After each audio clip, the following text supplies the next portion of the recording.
നമസ്കാരം, P S C today YouTube ചാനലിലേക്ക് ഏവർക്കും സ്വാഗതം. സുഹൃത്തുക്കളെ, നമ്മൾ ഇന്ന് നോക്കാൻ പോകുന്നത് മലയാള സാഹിത്യ മേഖലയിൽ നിന്നും 2020 മുതൽ 2025 വരെ കേരള PSC പ്രീവിയസ് ആയി ചോദിച്ച ചോദ്യങ്ങളാണ്. സുഹൃത്തുക്കൾ ശ്രദ്ധിക്കുക, മലയാള സാഹിത്യ മേഖലയിൽ നിന്നും 2020 മുതൽ 2025 വരെയുള്ള കാലയളവിൽ കേരള PSC പ്രീവിയസ് ആയി ചോദിച്ച ചോദ്യങ്ങളും അവയുടെ റിലേറ്റഡ് ഫാക്ട്സുമാണ് നമ്മൾ നോക്കാൻ പോകുന്നതെന്ന്. അപ്പോൾ നമുക്ക് സമയം കളയേണ്ട, ക്ലാസ്സിലേക്ക് പോകാം. ഇത് പാർട്ട് 1 മാത്രമാണ്.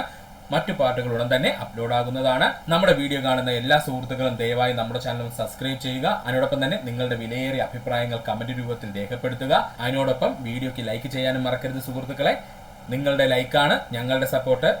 കൊടുങ്കാറ്റിന്റെ മാറ്റുലി എന്നത് ആരുടെ രചനയാണ്? AK ഗോപാലന്റെ രചനയാണ്. നമുക്ക് എല്ലാവർക്കും അറിയാം, കൊടുങ്കാറ്റിന്റെ മാറ്റുലി എന്ന രചന ആരുടേതാണ്? AK ഗോപാലന്റേതാണ്. AK ഗോപാലൻ അല്ലെങ്കിൽ AKGയുടെ പ്രശസ്തമായ കൃതികളാണ് ഞാനൊരു പുതിയ ലോകം കണ്ടു, എന്റെ പൂർവകാല സ്മരണകൾ, കൊടുങ്കാറ്റിന്റെ മാറ്റൊലി, മണ്ണിനു വേണ്ടി, ഹരിജനം, എന്റെ ഡയറി. AKGയുടെ പ്രശസ്തമായിട്ടുള്ള കൃതികൾ ഏതൊക്കെയാ? ഞാനൊരു പുതിയ ലോകം കണ്ടു, എന്റെ പൂർവകാല സ്മരണകൾ, കൊടുങ്കാറ്റിന്റെ മാറ്റൊലി, മണ്ണിനു വേണ്ടി, ഹരിജനം, എന്റെ ഡയറി. ഒന്നുകൂടി പറയാൻ ശ്രദ്ധിച്ചോളണേ, വളരെ വളരെ ഇമ്പോർട്ടന്റ് ആണ്. AK ഗോപാലന്റെ പ്രശസ്തമായ കൃതികൾ ഏതൊക്കെയാ? ഞാൻ പുതിയൊരു ലോകം കണ്ടു, എന്റെ പൂർവകാല സ്മരണകൾ, കൊടുങ്കാറ്റിന്റെ മാറ്റൊലി, മണ്ണിനു വേണ്ടി, ഹരിജനം, എന്റെ ഡയറി. മലയാളത്തിലെ ആദ്യത്തെ സായാഹ്ന പത്രമായ പ്രദീപത്തിന്റെ സ്ഥാപകനാരായിരുന്നു? അത് തെരുവത്ത് രാമനാണ്. തെരുവത്ത് രാമന്റെ പ്രശസ്തമായ കൃതികളാണ് സുപ്രഭാതം, നെടുവീർപ്പ്, ജയ് ഹിന്ദ്, ബുദ്ധചരിതം, ഓർമ്മയുടെ നിറങ്ങൾ, നേതാജി. തെരുവത്ത് രാമന്റെ പ്രശസ്തമായ കൃതികൾ ഏതൊക്കെയാ? സുപ്രഭാതം, നെടുവീർപ്പ്, ജയ് ഹിന്ദ്, ബുദ്ധചരിതം, ഓർമ്മയുടെ നിറങ്ങൾ, നേതാജി. ഡോക്ടർ ഹെർമൻ ഗുണ്ടർട്ട് തലശ്ശേരിയിൽ നിന്നും രാജ്യസമാചാരം പത്രം പ്രസിദ്ധീകരിച്ച വർഷം എത്രയാണ്? 1847 മുതലാണ് കേട്ടോ, ശ്രദ്ധിച്ചോളണേ. ഡോക്ടർ ഹെർമൻ ഗുണ്ടർട്ട് തലശ്ശേരിയിൽ നിന്നും രാജ്യസമാചാരം പത്രം ആരംഭിച്ച വർഷം ചോദിച്ചു കഴിഞ്ഞാല് 1847 മുതലാണ്. ഏത് മുതലാ? 1847 മുതലാണ്. ഇനി നമുക്ക് നോക്കുവാനുള്ളത് ഹെർമൻ ഗുണ്ടർട്ടിന്റെ സംഭാവനകളാണ്. ഈ പറയാൻ പോകുന്ന സംഭാവനകളെല്ലാം PSC പ്രീവിയസ് ആയി ചോദിച്ചതാണ്. ഒരൊറ്റ ക്വസ്റ്റ്യൻ പോലും നമുക്ക് കളയാനില്ല. ഹെർമൻ ഗുണ്ടർട്ടിന്റെ സംഭാവനകൾ: മലയാള ഭാഷാ വ്യാകരണം 1859 പുറത്തിറക്കുന്നു. ഹെർമൻ ഗുണ്ടർട്ട് മലയാള ഭാഷാ വ്യാകരണം 1859 പുറത്തിറക്കുന്നു. കേരളത്തിലെ ആദ്യത്തെ ശാസ്ത്രമാസികയായ പശ്ചിമോദയം 1847 പുറത്തിറക്കിയത് ഹെർമൻ ഗുണ്ടർട്ടാണ്. കേരളത്തിലെ ആദ്യത്തെ ശാസ്ത്ര മാസിക എന്നറിയപ്പെടുന്ന പശ്ചിമോദയം പുറത്തിറക്കിയതാരാ? ഹെർമൻ ഗുണ്ടർട്ടാണ്. വർഷം 1847. ആദ്യ മലയാളം ഇംഗ്ലീഷ് ഡിക്ഷണറി 1872 പുറത്തിറക്കിയത് ഹെർമൻ ഗുണ്ടർട്ടാണ്. ആദ്യ Malayalam English dictionary 1872 പുറത്തിറക്കിയതാരാ? Hermann ഗുണ്ടർട്ടാണ്. Rajyasamacharam, പശ്ചിമോദയം എന്നിവ പുറത്തിറക്കിയത് തലശ്ശേരിയിലെ ഇല്ലിക്കുന്ന് ബംഗ്ലാവിൽ നിന്നാണ്. ഇമ്പോർട്ടന്റ് ആണ്. ഹെർമൻ ഗുണ്ടർട്ട് രാജ്യസമാചാരവും പശ്ചിമോദയം എന്നിവ പുറത്തിറക്കിയത് തലശ്ശേരിയിലെ ഇല്ലിക്കുന്ന് ബംഗ്ലാവിൽ നിന്നുമാണ്. അതുകൂടൊന്ന് ഓർക്കുക. തിരുനാൾ കുമ്മി എന്ന കൃതിയുടെ കർത്താവ് ആരാണ്? ഉത്തരം പണ്ഡിറ്റ് KP കറുപ്പനാണ്. തിരുനാൾ കുമ്മി എന്ന കൃതിയുടെ കർത്താവ് ആരാണ്? പണ്ഡിറ്റ് KP കറുപ്പനാണ്. അപ്പോൾ നമുക്ക് പണ്ഡിറ്റ് KP കറുപ്പന്റെ പ്രധാനപ്പെട്ട പുസ്തകങ്ങൾ നോക്കാം. PSC ഒരുപാട് തവണ പ്രീവിയസ് ആയി ചോദിച്ചതാണ് പണ്ഡിറ്റ് KP കറുപ്പന്റെ പുസ്തകങ്ങൾ. വളരെ വളരെ ഇമ്പോർട്ടന്റ് ആണ്, ശ്രദ്ധിച്ചിരിക്കുക. ജാതിക്കുമ്മി, ആചാരഭൂഷണം, ബാലകലേശം, ഉദ്യാനവിരുന്ന്, ലങ്കാമർദ്ദനം, അരയ പ്രസക്തി, കൈരളി കൗതുകം, കാവ്യപേടകം, സ്തോത്രമന്ദാരം, സമാധി സപ്താഹം, ബാലോദ്യാനം, ചിത്രലേഖ, വിലാപഗീതം, രാജരാജപർവം, ധീരവതരുണിയുടെ വിലാപം, ഭാഷ ഭൈമി പരിണയം. ശ്രദ്ധിച്ചോളണേ, ഒന്നുകൂടി പറയാം. പണ്ഡിറ്റ് KP കറുപ്പിന്റെ പ്രശസ്തമായ പുസ്തകങ്ങൾ ഏതൊക്കെയാ? ജാതിക്കുമ്മി, ആചാരഭൂഷണം, ബാലകലേശം, ഉദ്യാനവിരുന്ന്, ലങ്കാമർദ്ദനം, അരയപ്രസക്തി, കൈരളി കൗതുകം, കാവ്യപേടകം, സ്തോത്രമന്ദാരം, സമാധി സപ്താഹം, ബാല്യോദ്യാനം, ചിത്രലേഖ, വിലാപഗീതം, രാജരാജപർവം, ധീരവതരുണിയുടെ വിലാപം, ഭാഷാ ഭൈമി പരിണയം. ഓർക്കുക, ഒന്നുകൂടി പറയാം, അത്രയും ഇമ്പോർട്ടന്റ് ആയതുകൊണ്ടാണ്. പണ്ഡിറ്റ് കെ പി കറുപ്പന്റെ പുസ്തകങ്ങൾ ഏതൊക്കെയാ? ജാതിക്കുമ്മി, ആചാരഭൂഷണം, ബാലകലേശം, ഉദ്യാനവിരുന്ന്, ലങ്കാമർദ്ദനം, അരയ പ്രസക്തി, കൈരളി കൗതുകം, കാവ്യപേടകം, സ്ത്രോത്രമന്താരം, സമാധി സപ്താഹം, ബാലോധ്യാനം, ചിത്രലേഖ, വിലാപഗീതം, രാജരാജപർവം, ധീവരതരുണിയുടെ വിലാപം, ഭാഷ ഭൈമി പരിണയം. ഇത്രയും പുസ്തകങ്ങൾ ഓർത്തു വെക്കുക. അതിനോടൊപ്പം പഠിക്കേണ്ടതാണ്, ജാതിക്കുമ്മി എഴുതിയത് പണ്ഡിറ്റ് കെ പി കറുപ്പനാണെങ്കിൽ ജ്ഞാനക്കുമ്മി എഴുതിയത് ആരാണ്? അത് ബ്രഹ്മാനന്ദ ശിവയോഗിയാണ് കേട്ടോ. അത് ഇമ്പോർട്ടന്റ് കൊടുത്ത് പഠിക്കാൻ നോക്കണേ.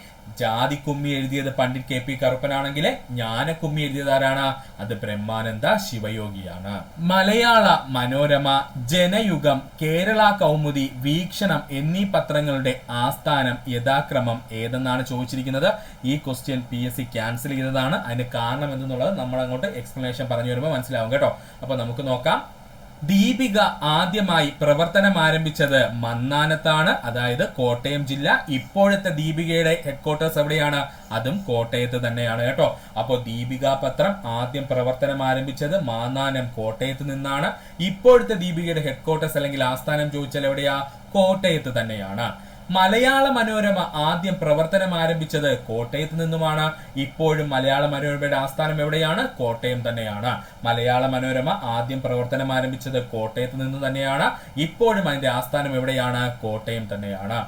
മാതൃഭൂമി ആദ്യം പ്രവർത്തനം ആരംഭിച്ചത് കോഴിക്കോട് നിന്നാണ്. ഇപ്പോഴും മാതൃഭൂമിയുടെ ആസ്ഥാനം കോഴിക്കോട് തന്നെയാണ്. മാതൃഭൂമി ആദ്യം പ്രവർത്തനം ആരംഭിച്ചത് കോഴിക്കോട് നിന്നുമാണ്. ഇപ്പോഴും മാതൃഭൂമിയുടെ ആസ്ഥാനം എവിടെയാണ്? കോഴിക്കോട് തന്നെയാണ്. ഇനിയുള്ളതാണ് ശ്രദ്ധിക്കാനുള്ളത്. കേരള കൗമുദിയുടെ ആദ്യം പ്രവർത്തനം ആരംഭിച്ചത് മയ്യനാട്, കൊല്ലം ജില്ല. കേരള കൗമുദി ആദ്യം പ്രവർത്തനം ആരംഭിച്ചത് എവിടെയാ? മയ്യനാട്, കൊല്ലം ജില്ലയിൽ നിന്നാണ്. ഇപ്പോഴത്തെ കേരള കൗമുദിയുടെ ആസ്ഥാനം ചോദിച്ചാൽ തിരുവനന്തപുരം, പേട്ടയാണ്.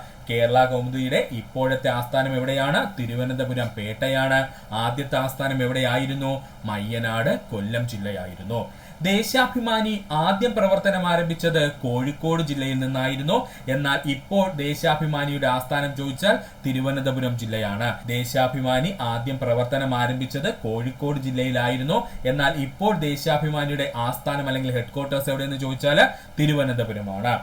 ജന്മഭൂമി ആദ്യം പ്രവർത്തനം ആരംഭിച്ചത് കോഴിക്കോട് നിന്നായിരുന്നു. ഇപ്പോൾ ജന്മഭൂമിയുടെ ആസ്ഥാനം ചോദിച്ചാൽ കൊച്ചിയാണ്. ജന്മഭൂമി ആദ്യം പ്രവർത്തനം ആരംഭിച്ചത് കോഴിക്കോട് നിന്നുമായിരുന്നു. ഇപ്പോഴത്തെ ജന്മഭൂമിയുടെ ആസ്ഥാനം ചോദിച്ചാൽ അത് എവിടെയാ സുഹൃത്തുക്കളെ? കൊച്ചിയിലാണ്. ഇനി നമുക്ക് നേരത്തെ പറഞ്ഞ ക്വസ്റ്റ്യനിലോട്ട് ഒന്നുകൂടെ നോക്കാം. ഇവിടെ ജനയുഗം എന്ന് പറയുന്ന പത്രം ആദ്യം കൊല്ലം ജില്ലയിൽ നിന്നും ആരംഭിച്ചു. ഇപ്പോൾ അതിന്റെ ഹെഡ്ക്വാർട്ടേഴ്സ് എന്ന് പറയുന്നത് തിരുവനന്തപുരം ജില്ലയാണ് കേട്ടോ. അപ്പോൾ ജനയുഗം എന്ന് പറയുന്ന പത്രം ആദ്യം ആരംഭിക്കുമ്പോൾ കൊല്ലം ജില്ലയിൽ നിന്നാണ് ആരംഭിച്ചതെങ്കിലും ഇപ്പോഴത് എവിടെയെന്ന് ചോദിച്ചാൽ തിരുവനന്തപുരം ജില്ലയിൽ നിന്നുമാണ്. ഇപ്പോൾ അതിന്റെ ആസ്ഥാനം എവിടെയെന്ന് ചോദിച്ചാൽ അത് തിരുവനന്തപുരം ജില്ലയിലാണ്. അതുപോലെ വീക്ഷണം പത്രത്തിന്റെ ആസ്ഥാനം ചോദിച്ചാൽ അന്നും ഇന്നും കൊച്ചി തന്നെയാണ് കേട്ടോ. വീക്ഷണം പത്രത്തിന്റെ ആസ്ഥാനം ചോദിച്ചാൽ അന്നും ഇന്നും കൊച്ചിയിൽ നിന്നാണ്. പക്ഷേ ഇവിടെ ജനയുഗം പത്രത്തിന്റെയും അതുപോലെ തന്നെ കേരള കൗമുദി പത്രത്തിന്റെയും ആരംഭിച്ചതും അതുപോലെ തന്നെ ഇപ്പോൾ അതിന്റെ ഹെഡ്ക്വാർട്ടേഴ്സും വ്യത്യാസമുള്ളതുകൊണ്ട് രണ്ട് ഓപ്ഷൻസുകൾ ഇവിടെ വരുന്നുണ്ട് ആൻസർ ആയിട്ട്. അതുകൊണ്ടാണ് ഇവിടെ PSC ക്വസ്റ്റ്യൻ ക്യാൻസൽ ആക്കിയത്. അപ്പൊ ശ്രദ്ധിക്കുക. ദീപിക പത്രം എവിടെ നിന്നായിരുന്നു ആദ്യം പുറത്തിറങ്ങിയത്? മന്നാനം, കോട്ടയത്താണ്. ഇപ്പോഴത്തെ ദീപികയുടെ ആസ്ഥാനം കോട്ടയം തന്നെയാണ്. മലയാള മനോരമ ആദ്യം പ്രവർത്തനം ആരംഭിച്ചത് കോട്ടയത്ത് നിന്നാണ്. ഇപ്പോഴത്തെ ആസ്ഥാനം കോട്ടയം തന്നെയാണ്. മാതൃഭൂമി ആദ്യം പ്രവർത്തനം ആരംഭിച്ചത് കോഴിക്കോട് നിന്നാണ്. ഇപ്പോഴും ആസ്ഥാനം എവിടെ തന്നെയാ? മാതൃഭൂമിയുടെ കോഴിക്കോട് തന്നെയാണ്. കേരള കൗമുദിയുടെ ആദ്യം പ്രവർത്തനം ആരംഭിച്ചത് മയ്യനാട്, കൊല്ലം ജില്ലയിൽ നിന്നായിരുന്നെങ്കിലും ഇപ്പോൾ കേരള കൗമുദിയുടെ ആസ്ഥാനം എവിടെയാ? തിരുവനന്തപുരം, പേട്ടയാണ്. ദേശാഭിമാനി ആദ്യം പ്രവർത്തനം ആരംഭിച്ചത് കോഴിക്കോട് നിന്നുമായിരുന്നു. എന്നാൽ ദേശാഭിമാനിയുടെ ഇപ്പോഴത്തെ ആസ്ഥാനം തിരുവനന്തപുരം ജില്ലയാണ്. ജന്മഭൂമിയുടെ ആദ്യം പ്രവർത്തനം ആരംഭിച്ചത് കോഴിക്കോട് ജില്ലയിൽ നിന്നായിരുന്നു. എന്നാൽ ഇപ്പോൾ ജന്മഭൂമിയുടെ ആസ്ഥാനം എവിടെയാണ്? കൊച്ചിയാണ്. അതുപോലെ തന്നെയാണ് ജനയുഗം പത്രം ആദ്യം പ്രവർത്തനം ആരംഭിച്ചത് കൊല്ലം ജില്ലയിൽ നിന്നായിരുന്നു. എന്നാൽ ഇപ്പോൾ ജനയുഗം പത്രത്തിന്റെ ആസ്ഥാനം എവിടെയാ? തിരുവനന്തപുരം ജില്ലയിലെ വഴുതക്കാടാണ് കേട്ടോ. ഓർത്തോളനെ, ജനയുഗം പത്രത്തിന്റെ ആസ്ഥാനം ചോദിച്ചാൽ തിരുവനന്തപുരം ജില്ലയിലെ വഴുതക്കാടാണ്. കൂട്ടത്തിൽ ചേരാത്ത ജോഡി ഏതാണ്? ഈ പറഞ്ഞിരിക്കുന്ന എല്ലാ ജോഡിയും ശരി തന്നെയാണ് കേട്ടോ. ഇതും PSC ക്യാൻസൽ ക്യാൻസൽ ചെയ്തിരുന്നു. കൂട്ടത്തിൽ ചേരാത്ത ജോഡി എന്ന് പറഞ്ഞിട്ട് ഇതിനകത്ത് ഓപ്ഷൻ ഡി ആണ് ആൻസർ കൊടുക്കുന്നത്. രണ്ടാം ഊഴം MD യുടെ തന്നെ പുസ്തകമാണ്. അപ്പോൾ അതുകൊണ്ട് ഈ പറഞ്ഞിരിക്കുന്ന എല്ലാ പോയിന്റും ശരി തന്നെയാണ്. SK പൊറ്റക്കാടിന്റെ പുസ്തകമാണ് നാടൻ പ്രേമം. കേശവദേവിന്റെ പുസ്തകമാണ് ഓടയിൽ നിന്നും. വൈക്കം മുഹമ്മദ് ബഷീറിന്റെ പുസ്തകമാണ് പ്രേമലേഖനം. MT വാസുദേവൻ നായരുടെ പുസ്തകമാണ് രണ്ടാം ഊഴം എന്ന് പറയുന്നത്. അപ്പൊ നമുക്ക് SK പൊറ്റക്കാടിന്റെ മറ്റു കുറച്ച് പുസ്തകങ്ങളെ കൂടി ഒന്ന് പരിചയപ്പെടാം. ഒരു ദേശത്തിന്റെ കഥ, ഒരു തെരുവിന്റെ കഥ, വിഷകന്യക, നാടൻ പ്രേമം, മൂടുപടം, കബീന, വല്ലികാദേവി, മേഘമാല, കാപ്പിരികളുടെ നാട്ടിൽ, നൈൽ ഡയറി, പാതിരാ സൂര്യന്റെ നാട്ടിൽ, എന്റെ വഴിയമ്പലങ്ങൾ. SK പൊറ്റക്കാടിന്റെ പ്രശസ്തമായ പുസ്തകങ്ങൾ ഏതൊക്കെയാ? ഒരു ദേശത്തിന്റെ കഥ, ഒരു തെരുവിന്റെ കഥ, വിഷകന്യക, നാടൻ പ്രേമം, മൂടുപടം, കബീന, വല്ലികാദേവി, മേഘമാല, കാപ്പിരികളുടെ നാട്ടിൽ, നൈൽ ഡയറി, പാതിരാ സൂര്യന്റെ നാട്ടിൽ, എന്റെ വഴിയമ്പലങ്ങൾ.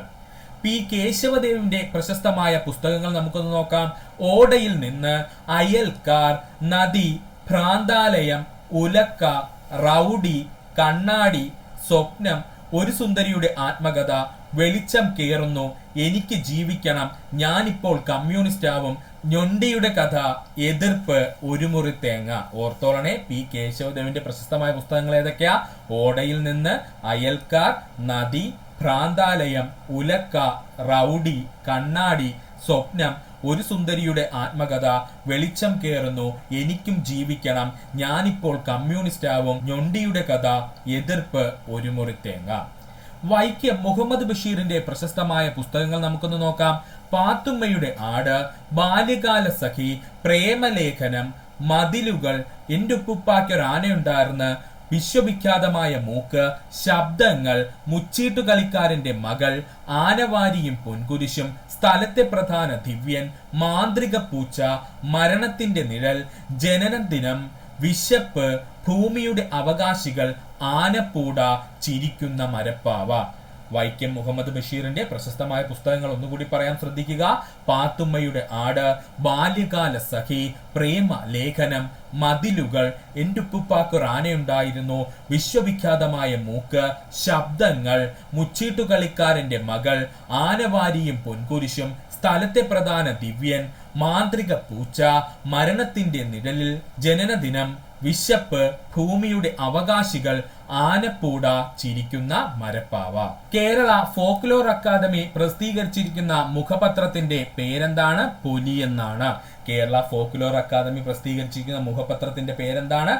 പൊലി എന്നാണ്. പൊതുജന സമ്പർക്ക വകുപ്പ് മുഖപത്രം സമകാലിക ജനപദം. പൊതുജന സമ്പർക്ക വകുപ്പിന്റെ മുഖപത്രം ഏതാണ്? സമകാലിക ജനപദം. കേരള പബ്ലിക് സർവീസ് കമ്മീഷന്റെ പ്രസിദ്ധീകരണം PSC bulletin. Kerala public service കമ്മീഷന്റെ പ്രസിദ്ധീകരണം PSC ബുള്ളറ്റിൻ. ഗ്രാമവികസന വകുപ്പ് പ്രസിദ്ധീകരണം പഞ്ചായത്ത് രാജ്. ഗ്രാമവികസന വകുപ്പിന്റെ പ്രസിദ്ധീകരണം എന്താണ്? പഞ്ചായത്ത് രാജാണ്. പട്ടികജാതി വികസന വകുപ്പിന്റെ പ്രസിദ്ധീകരണം പടവുകൾ. പട്ടികജാതി വികസന വകുപ്പിന്റെ പ്രസിദ്ധീകരണം പടവുകൾ. വനം വകുപ്പിന്റെ പ്രസിദ്ധീകരണം ആരണ്യം. വനം വകുപ്പിന്റെ പ്രസിദ്ധീകരണം ആരണ്യം. ഫാം ഇൻഫർമേഷൻ ബ്യൂറോയുടെ പ്രസിദ്ധീകരണം കേരള കർഷകൻ. ഫാം ഇൻഫർമേഷൻ ബ്യൂറോയുടെ പ്രസിദ്ധീകരണം കേരള കർഷകൻ. കുടുംബശ്രീ മിഷന്റെ പ്രസിദ്ധീകരണം പ്രതിധ്വനി. കുടുംബശ്രീ മിഷന്റെ പ്രസിദ്ധീകരണം പ്രതിധ്വനി. കേരള വനിതാ കമ്മീഷൻ പ്രസിദ്ധീകരണം സ്ത്രീ ശക്തി. കേരള വനിതാ കമ്മീഷന്റെ പ്രസിദ്ധീകരണം സ്ത്രീ ശക്തി. കേരള സാഹിത്യ അക്കാദമിയുടെ മുഖപത്രം സാഹിത്യലോകം. കേരള സാഹിത്യ അക്കാദമിയുടെ മുഖപത്രം സാഹിത്യലോകം. കേരള സംഗീത നാടക അക്കാദമിയുടെ മുഖപത്രം കേളി. കേരള സംഗീത നാടക അക്കാദമിയുടെ മുഖപത്രം കേളി. കേരള ലളിതകല അക്കാദമിയുടെ മുഖപത്രം ചിത്രവാർത്ത. കേരള ലളിതകല അക്കാദമിയുടെ മുഖപത്രം ചിത്രവാർത്ത. കേരള ഫോക്ലോർ അക്കാദമിയുടെ മുഖപത്രം പൊലി എന്നാണ്. കേരള ഫോക്ലോർ അക്കാദമിയുടെ മുഖപത്രം പൊലി എന്നാണ്. ഇതാണ് നമ്മുടെ ക്വസ്റ്റ്യനായി വന്നത്. കേരള ബാലസാഹിത്യ ഇൻസ്റ്റിറ്റ്യൂട്ടിന്റെ മുഖപത്രം തളിര്. കേരള ബാലസാഹിത്യ ഇൻസ്റ്റിറ്റ്യൂട്ടിന്റെ മുഖപത്രം തളിര്. കേരള ശാസ്ത്ര സാഹിത്യ പരിഷത്ത് പ്രസിദ്ധീകരണങ്ങൾ ശാസ്ത്ര കേരളം, യുക്തിവാദം, ഗണിതം. ഇത് മൂന്ന് ഓർത്തു വെച്ചോളണേ. കേരള ശാസ്ത്ര സാഹിത്യ പരിഷത്തിന്റെ പ്രസിദ്ധീകരണങ്ങൾ ഏതൊക്കെയാണ്? ശാസ്ത്ര കേരളം, യുക്തിവാദം, ഗണിതം എന്നിവയാണ്. ശക്തിയുടെ കവി എന്നറിയപ്പെടുന്നത് ആരാണ്? ഉത്തരം ഇടശ്ശേരി ഗോവിന്ദ മേനോനാണ്. ശക്തിയുടെ കവി എന്നറിയപ്പെടുന്നത് ആരാണ്? ഇടശ്ശേരി ഗോവിന്ദ മേനോനാണ്. ജനകീയ കവി എന്നറിയപ്പെടുന്നത് കുഞ്ചൻ നമ്പ്യാർ. ജനകീയ കവി എന്നറിയപ്പെടുന്നത് ആരാ? കുഞ്ചൻ നമ്പ്യാരാണ്. ഭക്തകവി എന്നറിയപ്പെടുന്നത് ചെറുശ്ശേരി. ഭക്തകവി എന്നറിയപ്പെടുന്നത് ആരാ? ചെറുശ്ശേരിയാണ്. സ്നേഹ ഗായകൻ എന്നും വിപ്ലവ കവി എന്നും അറിയപ്പെടുന്നത് കുമാരനാശാൻ. സ്നേഹ ഗായകൻ എന്നും വിപ്ലവ കവി എന്നും അറിയപ്പെടുന്നത് കുമാരനാശാൻ. കാൽപ്പനിക കവി എന്നറിയപ്പെടുന്നത് ചങ്ങമ്പുഴ. കാൽപ്പനിക കവി എന്നറിയപ്പെടുന്നത് ആരാ? ചങ്ങമ്പുഴയാണ്. കാവ്യ ഗായകൻ എന്നറിയപ്പെടുന്നത് ONV കുറുപ്പാണ്. കാവ്യ ഗായകൻ എന്നറിയപ്പെടുന്നത് ONV കുറുപ്പാണ്. ഗാന ഗന്ധർവൻ എന്നറിയപ്പെടുന്നത് P ഭാസ്കരനാണ്. ഗാന ഗന്ധർവൻ എന്നറിയപ്പെടുന്നത് P ഭാസ്കരനാണ്. പ്രകൃതിയുടെ കവി എന്നറിയപ്പെടുന്നത് സുഗതകുമാരിയാണ്. പ്രകൃതിയുടെ കവി എന്നറിയപ്പെടുന്നത് സുഗതകുമാരിയാണ്. മാതൃത്വത്തിന്റെ കവി എന്നറിയപ്പെടുന്നത് ബാലാമണി അമ്മയാണ്. മാതൃത്വത്തിന്റെ കവി എന്നറിയപ്പെടുന്നത് ആരാ? ബാലാമണി അമ്മയാണ്. ഒന്നുകൂടി പറയാം സുഹൃത്തുക്കളെ, ശ്രദ്ധിക്കുക. ശക്തിയുടെ കവി എന്നറിയപ്പെടുന്നത് ഇടശ്ശേരിയാണ്. ജനകീയ കവി എന്നറിയപ്പെടുന്നത് കുഞ്ചൻ നമ്പ്യാർ. ഭക്തകവി എന്നറിയപ്പെടുന്നത് ചെറുശ്ശേരി. സ്നേഹഗായകനെന്നും വിപ്ലവ കവി എന്നും അറിയപ്പെടുന്നത് കുമാരനാശാൻ. കാൽപ്പനിക കവി എന്നറിയപ്പെടുന്നത് ചങ്ങമ്പുഴ. കാവ്യഗായകൻ എന്നറിയപ്പെടുന്നത് ONV കുറുപ്പ്. ഗാന ഗന്ധർവൻ എന്നറിയപ്പെടുന്നത് P ഭാസ്കരൻ. പ്രകൃതിയുടെ കവി എന്നറിയപ്പെടുന്നത് സുഗതകുമാരി. മാതൃത്വത്തിന്റെ കവി എന്നറിയപ്പെടുന്നത് ബാലാമണിയമ്മ. പ്രഥമ ONV പുരസ്കാരം നേടിയ വ്യക്തി ആരാണ്? ഉത്തരം സുഗതകുമാരിയാണ്. പ്രഥമ ONV പുരസ്കാരം നേടിയ വ്യക്തി ആരാണ്? സുഗതകുമാരിയാണ്. എഴുത്തച്ഛൻ പുരസ്കാരം ആദ്യ ജേതാവ് ശൂരനാട് കുഞ്ഞൻപിള്ള. വർഷം 1993. എഴുത്തച്ഛൻ പുരസ്കാരത്തിലെ ആദ്യത്തെ ജേതാവ് ആരാണ്? ശൂരനാട് കുഞ്ഞൻപിള്ളയാണ്. വർഷം 1993. വയലാർ അവാർഡ് ആദ്യ ജേതാവ് ലളിതാംബിക അന്തർജനം. വർഷം 1977. ലളിതാംബിക അന്തർജനത്തിന്റെ അഗ്നിസാക്ഷി എന്ന നോവലിനാണ് വയലാർ അവാർഡ് ലഭിച്ചത്. വയലാർ അവാർഡ് ആദ്യ ജേതാവ് ആരാണ്? ലളിതാംബിക അന്തർജനമാണ്. 1977 ലളിതാംബിക അന്തർജനത്തിന് വയലാർ അവാർഡ് ലഭിക്കുന്നത്. അവരുടെ അഗ്നിസാക്ഷി എന്ന് പറയുന്ന നോവലിനാണ് വയലാർ അവാർഡ് ലഭിച്ചത്. ഓടക്കുഴൽ അവാർഡ് ആദ്യ ജേതാവ് വെണ്ണിക്കുളം ഗോപാലകുറുപ്പാണ്. 1969 വെണ്ണിക്കുളം ഗോപാലകുറുപ്പിന് ഓടക്കുഴൽ അവാർഡ് ലഭിക്കുന്നത്. അദ്ദേഹത്തിന്റെ തുളസീദാസ രാമായണം എന്ന് പറയുന്ന കൃതിക്കാണ് ഓടക്കുഴൽ അവാർഡ് ലഭിച്ചത്. അപ്പോ ആദ്യമായി ഓടക്കുഴൽ അവാർഡ് ലഭിക്കുന്ന വ്യക്തി ആരാണ്? വെണ്ണിക്കുളം ഗോപാലകുറുപ്പാണ്. 1969 അദ്ദേഹത്തിന് ഓടക്കുഴൽ അവാർഡ് ലഭിക്കുന്നത്. വെണ്ണിക്കുളം ഗോപാലകുറുപ്പിന്റെ തുളസീദാസ രാമായണം എന്ന കൃതിക്കാണ് ഓടക്കുഴൽ അവാർഡ് ലഭിച്ചത്. മുട്ടത്ത് വർക്കി പുരസ്കാരം ആദ്യ ജേതാവ് OV വിജയനാണ്. OV വിജയന് മുട്ടത്ത് വർക്കി പുരസ്കാരം ലഭിച്ച വർഷം 1992. OV വിജയന്റെ ഖസാക്കിന്റെ ഇതിഹാസം എന്ന കൃതിക്കാണ് മുട്ടത്ത് വർക്കി പുരസ്കാരം ലഭിച്ചത്. മുട്ടത്ത് വർക്കി പുരസ്കാരം ആദ്യമായി ലഭിക്കുന്നത് OV വിജയനാണ്. OV വിജയന് മുട്ടത്ത് വർക്കി പുരസ്കാരം ലഭിച്ച വർഷം 1992. OV വിജയന്റെ ഖസാക്കിന്റെ ഇതിഹാസം എന്ന കൃതിക്കാണ് മുട്ടത്ത് വർക്കി പുരസ്കാരം ലഭിച്ചത്. മാതൃഭൂമി സാഹിത്യ പുരസ്കാരം ആദ്യം ലഭിക്കുന്നത് NV കൃഷ്ണവാര്യർക്കാണ്. 1993 NV കൃഷ്ണവാര്യർക്ക് മാതൃഭൂമി സാഹിത്യ പുരസ്കാരം ലഭിക്കുന്നത്. മാതൃഭൂമി സാഹിത്യ പുരസ്കാരം ആദ്യ ജേതാവാരാ? NV കൃഷ്ണവാര്യരാണ്. 1993 NV കൃഷ്ണവാര്യർക്ക് മാതൃഭൂമി സാഹിത്യ പുരസ്കാരം ലഭിക്കുന്നത്. JC ഡാനിയൽ അവാർഡ് ആദ്യ ജേതാവ് TE വാസുദേവനാണ്. 1992 TE Vasudevan JC Daniel award ലഭിക്കുന്നത്. JC ഡാനിയൽ അവാർഡ് ആദ്യ ജേതാവാരാണ്? TE വാസുദേവനാണ്. 1992 TE Vasudevan JC Daniel award ലഭിക്കുന്നത്. ചെറുകാട് അവാർഡ് ആദ്യമായി ലഭിച്ചത് KP രാമനുണ്ണിക്കാണ്. 1996 KP രാമനുണ്ണിക്ക് ചെറുകാട് അവാർഡ് ലഭിക്കുന്നത്. സൂഫി പറഞ്ഞ കഥ എന്ന കൃതിക്കാണ് KP രാമനുണ്ണിക്ക് ചെറുകാട് അവാർഡ് ലഭിക്കുന്നത്. ചെറുകാട് അവാർഡ് ആദ്യമായി നേടിയ വ്യക്തി ആരാ? KP രാമനുണ്ണിയാണ്. 1996 KP രാമനുണ്ണിക്ക് ചെറുകാട് അവാർഡ് ലഭിക്കുന്നത്. KP രാമനുണ്ണിയുടെ സൂഫി പറഞ്ഞ കഥ എന്ന കൃതിക്കാണ് ചെറുകാട് അവാർഡ് ലഭിച്ചത്. NV പുരസ്കാരം ആദ്യ ജേതാവ് MK സാനുവാണ്. 1990 NV പുരസ്കാരം MK സാനുവിന് ലഭിക്കുന്നത്. MK സാനുവിന്റെ NVയുടെ കാവ്യലോകം എന്ന കൃതിക്കാണ് NV പുരസ്കാരം ലഭിച്ചത്? ഓർക്കണേ, NV പുരസ്കാരം, അതായത് NV കൃഷ്ണവാര്യർ ആണ് കേട്ടോ. NV പുരസ്കാരം ആദ്യ ജേതാവാര MK സാനുവാണ്. 1990 MK സാനുവിന് NV കൃഷ്ണവാര്യർ പുരസ്കാരം ലഭിക്കുന്നത്. MK സാനുവിന്റെ NVയുടെ കാവ്യലോകം എന്നുള്ള കൃതിക്കാണ് NV പുരസ്കാരം ലഭിച്ചത്. ബഷീർ സ്മാരക പുരസ്കാര ആദ്യ ജേതാവ് MT വാസുദേവൻ നായരാണ്. അദ്ദേഹത്തിന് 2000 ബഷീർ സ്മാരക പുരസ്കാരം ലഭിക്കുന്നത്. ഓർത്തോളണം, ബഷീർ സ്മാരക പുരസ്കാരം ആദ്യ ജേതാവ് MT വാസുദേവൻ നായരാണ്. MT വാസുദേവൻ നായർക്ക് 2000 ബഷീർ സ്മാരക പുരസ്കാരം ലഭിക്കുന്നത്. വള്ളത്തോൾ പുരസ്കാരം ആദ്യ ജേതാവ് പാല നാരായണൻ നായരാണ്. 1991 പാല നാരായണൻ നായർക്ക് വള്ളത്തോൾ പുരസ്കാരം ലഭിക്കുന്നത്. വള്ളത്തോൾ പുരസ്കാര ആദ്യ ജേതാവാരാണ്? പാല നാരായണൻ നായരാണ്.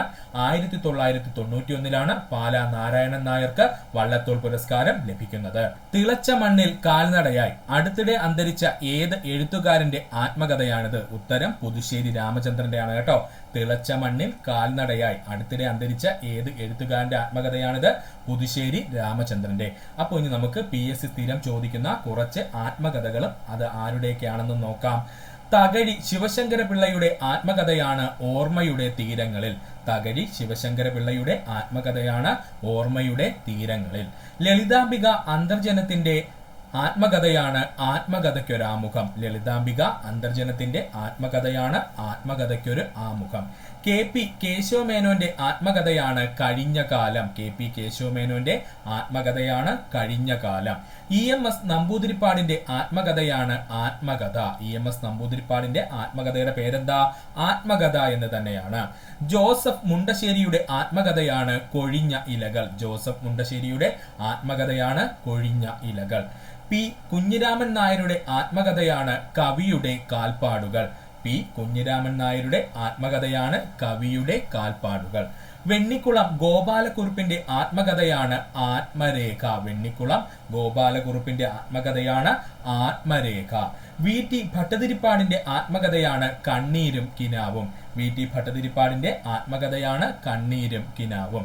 മന്നത്ത് പത്മനാഭന്റെ ആത്മകഥയാണ് എന്റെ ജീവിത സ്മരണകൾ. മന്നത്ത് പത്മനാഭന്റെ ആത്മകഥയാണ് എന്റെ ജീവിത സ്മരണകൾ. ചങ്ങമ്പുഴ കൃഷ്ണപിള്ളയുടെ ആത്മകഥയാണ് തുടിക്കുന്ന താളുകൾ. ചങ്ങമ്പുഴ കൃഷ്ണപിള്ളയുടെ ആത്മകഥയാണ് തുടിക്കുന്ന താളുകൾ. വൈലോപ്പിള്ളി ശ്രീധരമേനോന്റെ ആത്മകഥയാണ് കാവ്യലോക സ്മരണകൾ. വൈലോപ്പിള്ളി ശ്രീധരമേനോന്റെ ആത്മകഥ ഏതാണ്? കാവ്യലോക സ്മരണകളാണ്. N കൃഷ്ണപിള്ളയുടെ ആത്മകഥയാണ് അനുഭവങ്ങൾ അഭിമതങ്ങൾ. N കൃഷ്ണപിള്ളയുടെ ആത്മകഥയാണ് അനുഭവങ്ങൾ അഭിമതങ്ങൾ. K മാധവൻ നായരുടെ ആത്മകഥയാണ് എന്റെ സ്മരണകൾ. K മാധവൻ നായരുടെ ആത്മകഥയാണ് എന്റെ സ്മരണകൾ.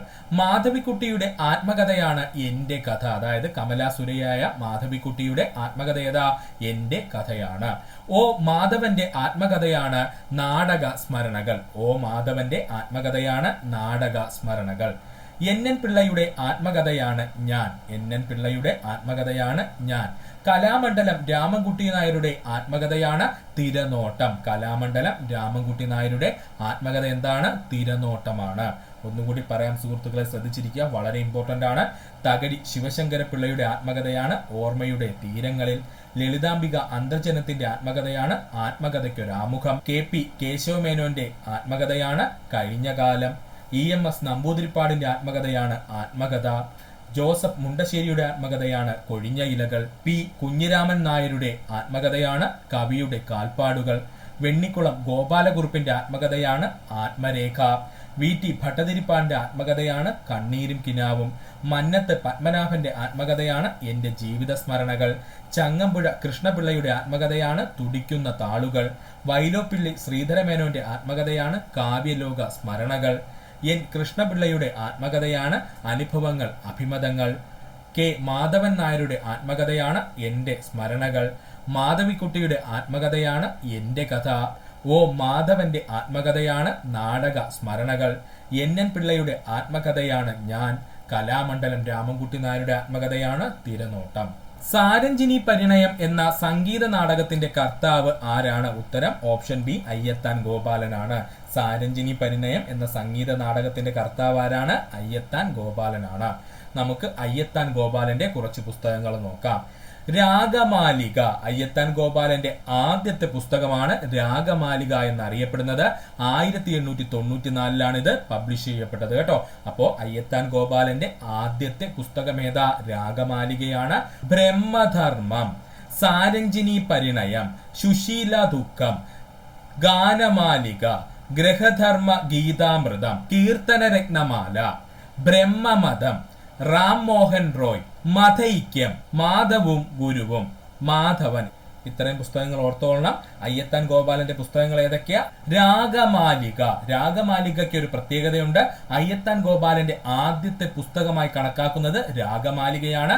വർഷം 1894.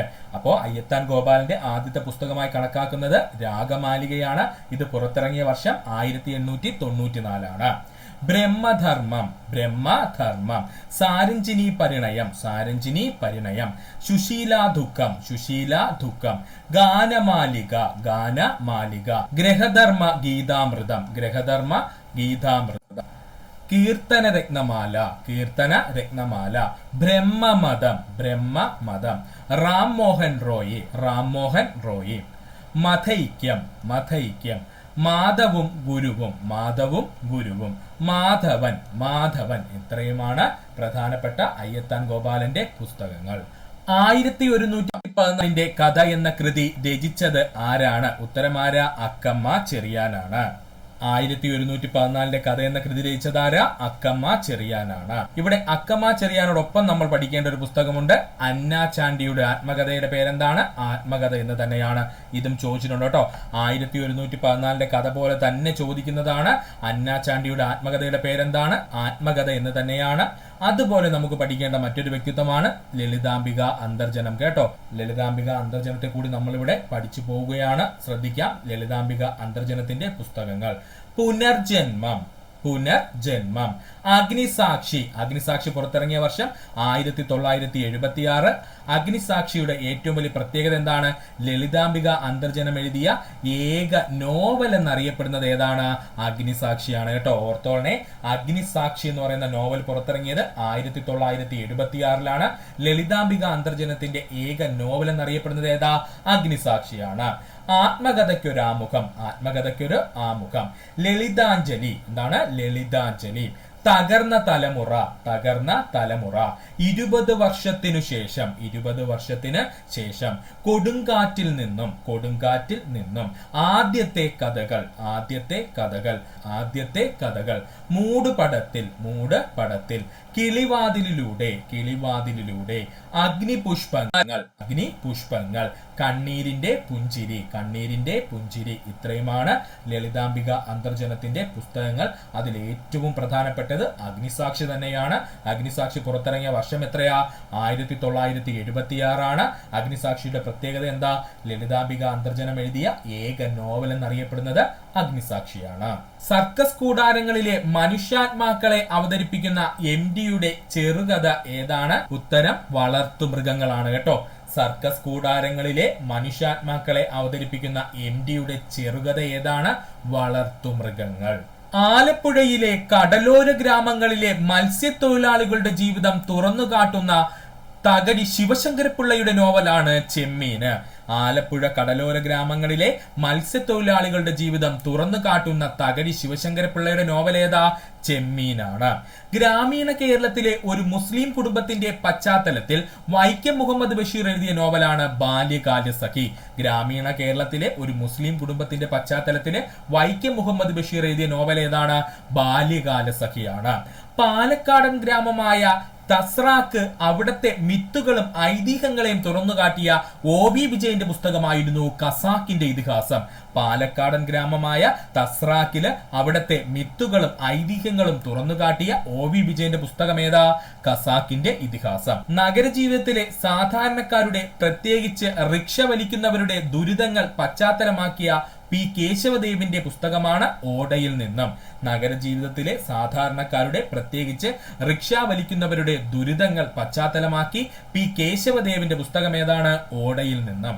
18-ാം നൂറ്റാണ്ടിലെ തിരുവിതാംകൂറിന്റെ ചരിത്രം വിവരിക്കുന്ന CB രാമൻ പിള്ളയുടെ നോവലാണ് മാർത്താണ്ഡവർമ്മ. 18-ാം നൂറ്റാണ്ടിലെ തിരുവിതാംകൂറിന്റെ ചരിത്രം വിവരിക്കുന്ന CB രാമൻ പിള്ളയുടെ നോവൽ ഏതാ? മാർത്താണ്ഡവർമ്മ. നമ്പൂതിരി സമുദായത്തിലെ സ്ത്രീകളുടെ ജീവിതം തുറന്നു കാട്ടിയ ലളിതാംബിക അന്തർജനത്തിന്റെ നോവലാണ് അഗ്നിസാക്ഷി. നമ്പൂതിരി സമുദായത്തിലെ സ്ത്രീകളുടെ ജീവിതം തുറന്നു കാട്ടിയ ലളിതാംബിക അന്തർജനത്തിന്റെ നോവൽ ഏതാ? അഗ്നിസാക്ഷിയാണ്. പ്രവാസി മലയാളികളുടെ അതിജീവന പോരാട്ടം തുറന്നു കാട്ടിയ ബെന്യാമിന്റെ നോവൽ ആടുജീവിതം. പ്രവാസി മലയാളികളുടെ അതിജീവന പോരാട്ടം തുറന്നു കാട്ടിയ ബെന്യാമിന്റെ നോവൽ ഏതാണ്? ആടുജീവിതമാണ്. ഇത്രയും ഓർത്തുവെച്ച് പഠിക്കുക. താഴെ കൊടുത്തിരിക്കുന്നവയിൽ ഏത് കൃതിയാണ് വൈക്കം മുഹമ്മദ് ബഷീറിന്റെ ചെറുകഥകളിൽ പെടാത്തത്? ഉത്തരം എന്താ? ഏകാന്തപഥികനാണ് കേട്ടോ. താഴെ പറയുന്നവയിൽ ഏത് കൃതിയാണ് വൈക്കം മുഹമ്മദ് ബഷീറിന്റെ ചെറുകഥകൾ ഉൾപ്പെടാത്തതെന്ന് ചോദിച്ചാൽ ഏകാന്തപഥികനാണ്. അപ്പൊ നമുക്ക് വൈക്കം മുഹമ്മദ് ബഷീറിന്റെ പുസ്തകങ്ങൾ ഒന്നുകൂടി ഓടിച്ചൊന്ന് വായിക്കാം. നേരത്തെ നമ്മൾ പറഞ്ഞു തന്നെയാണ്, ഒന്നുകൂടി ഓടിച്ചു വായിക്കുവാണ്. പാത്തുമ്മയുടെ ആട്, ബാല്യകാല സഖി, പ്രേമലേഖനം, മതിലുകൾ, എന്റെ ഉപ്പുപ്പാക്കൊരു ആന ഉണ്ടായിരുന്ന, വിഷവിഖ്യാതമായ മൂക്ക്, ശബ്ദങ്ങൾ, മുച്ചീട്ടു കളിക്കാരന്റെ മകൾ, ആനവാരിയും പൊൻകുരിശും, സ്ഥലത്തെ പ്രധാന ദിവ്യൻ, മാന്ത്രിക പൂച്ച, മരണത്തിന്റെ നിഴൽ, ജനനദിനം, വിശപ്പ്, ഭൂമിയുടെ അവകാശികൾ, ആനപ്പൂട, ചിരിക്കുന്ന മരപ്പാവ. ഇത്രയും ഓർക്കുക.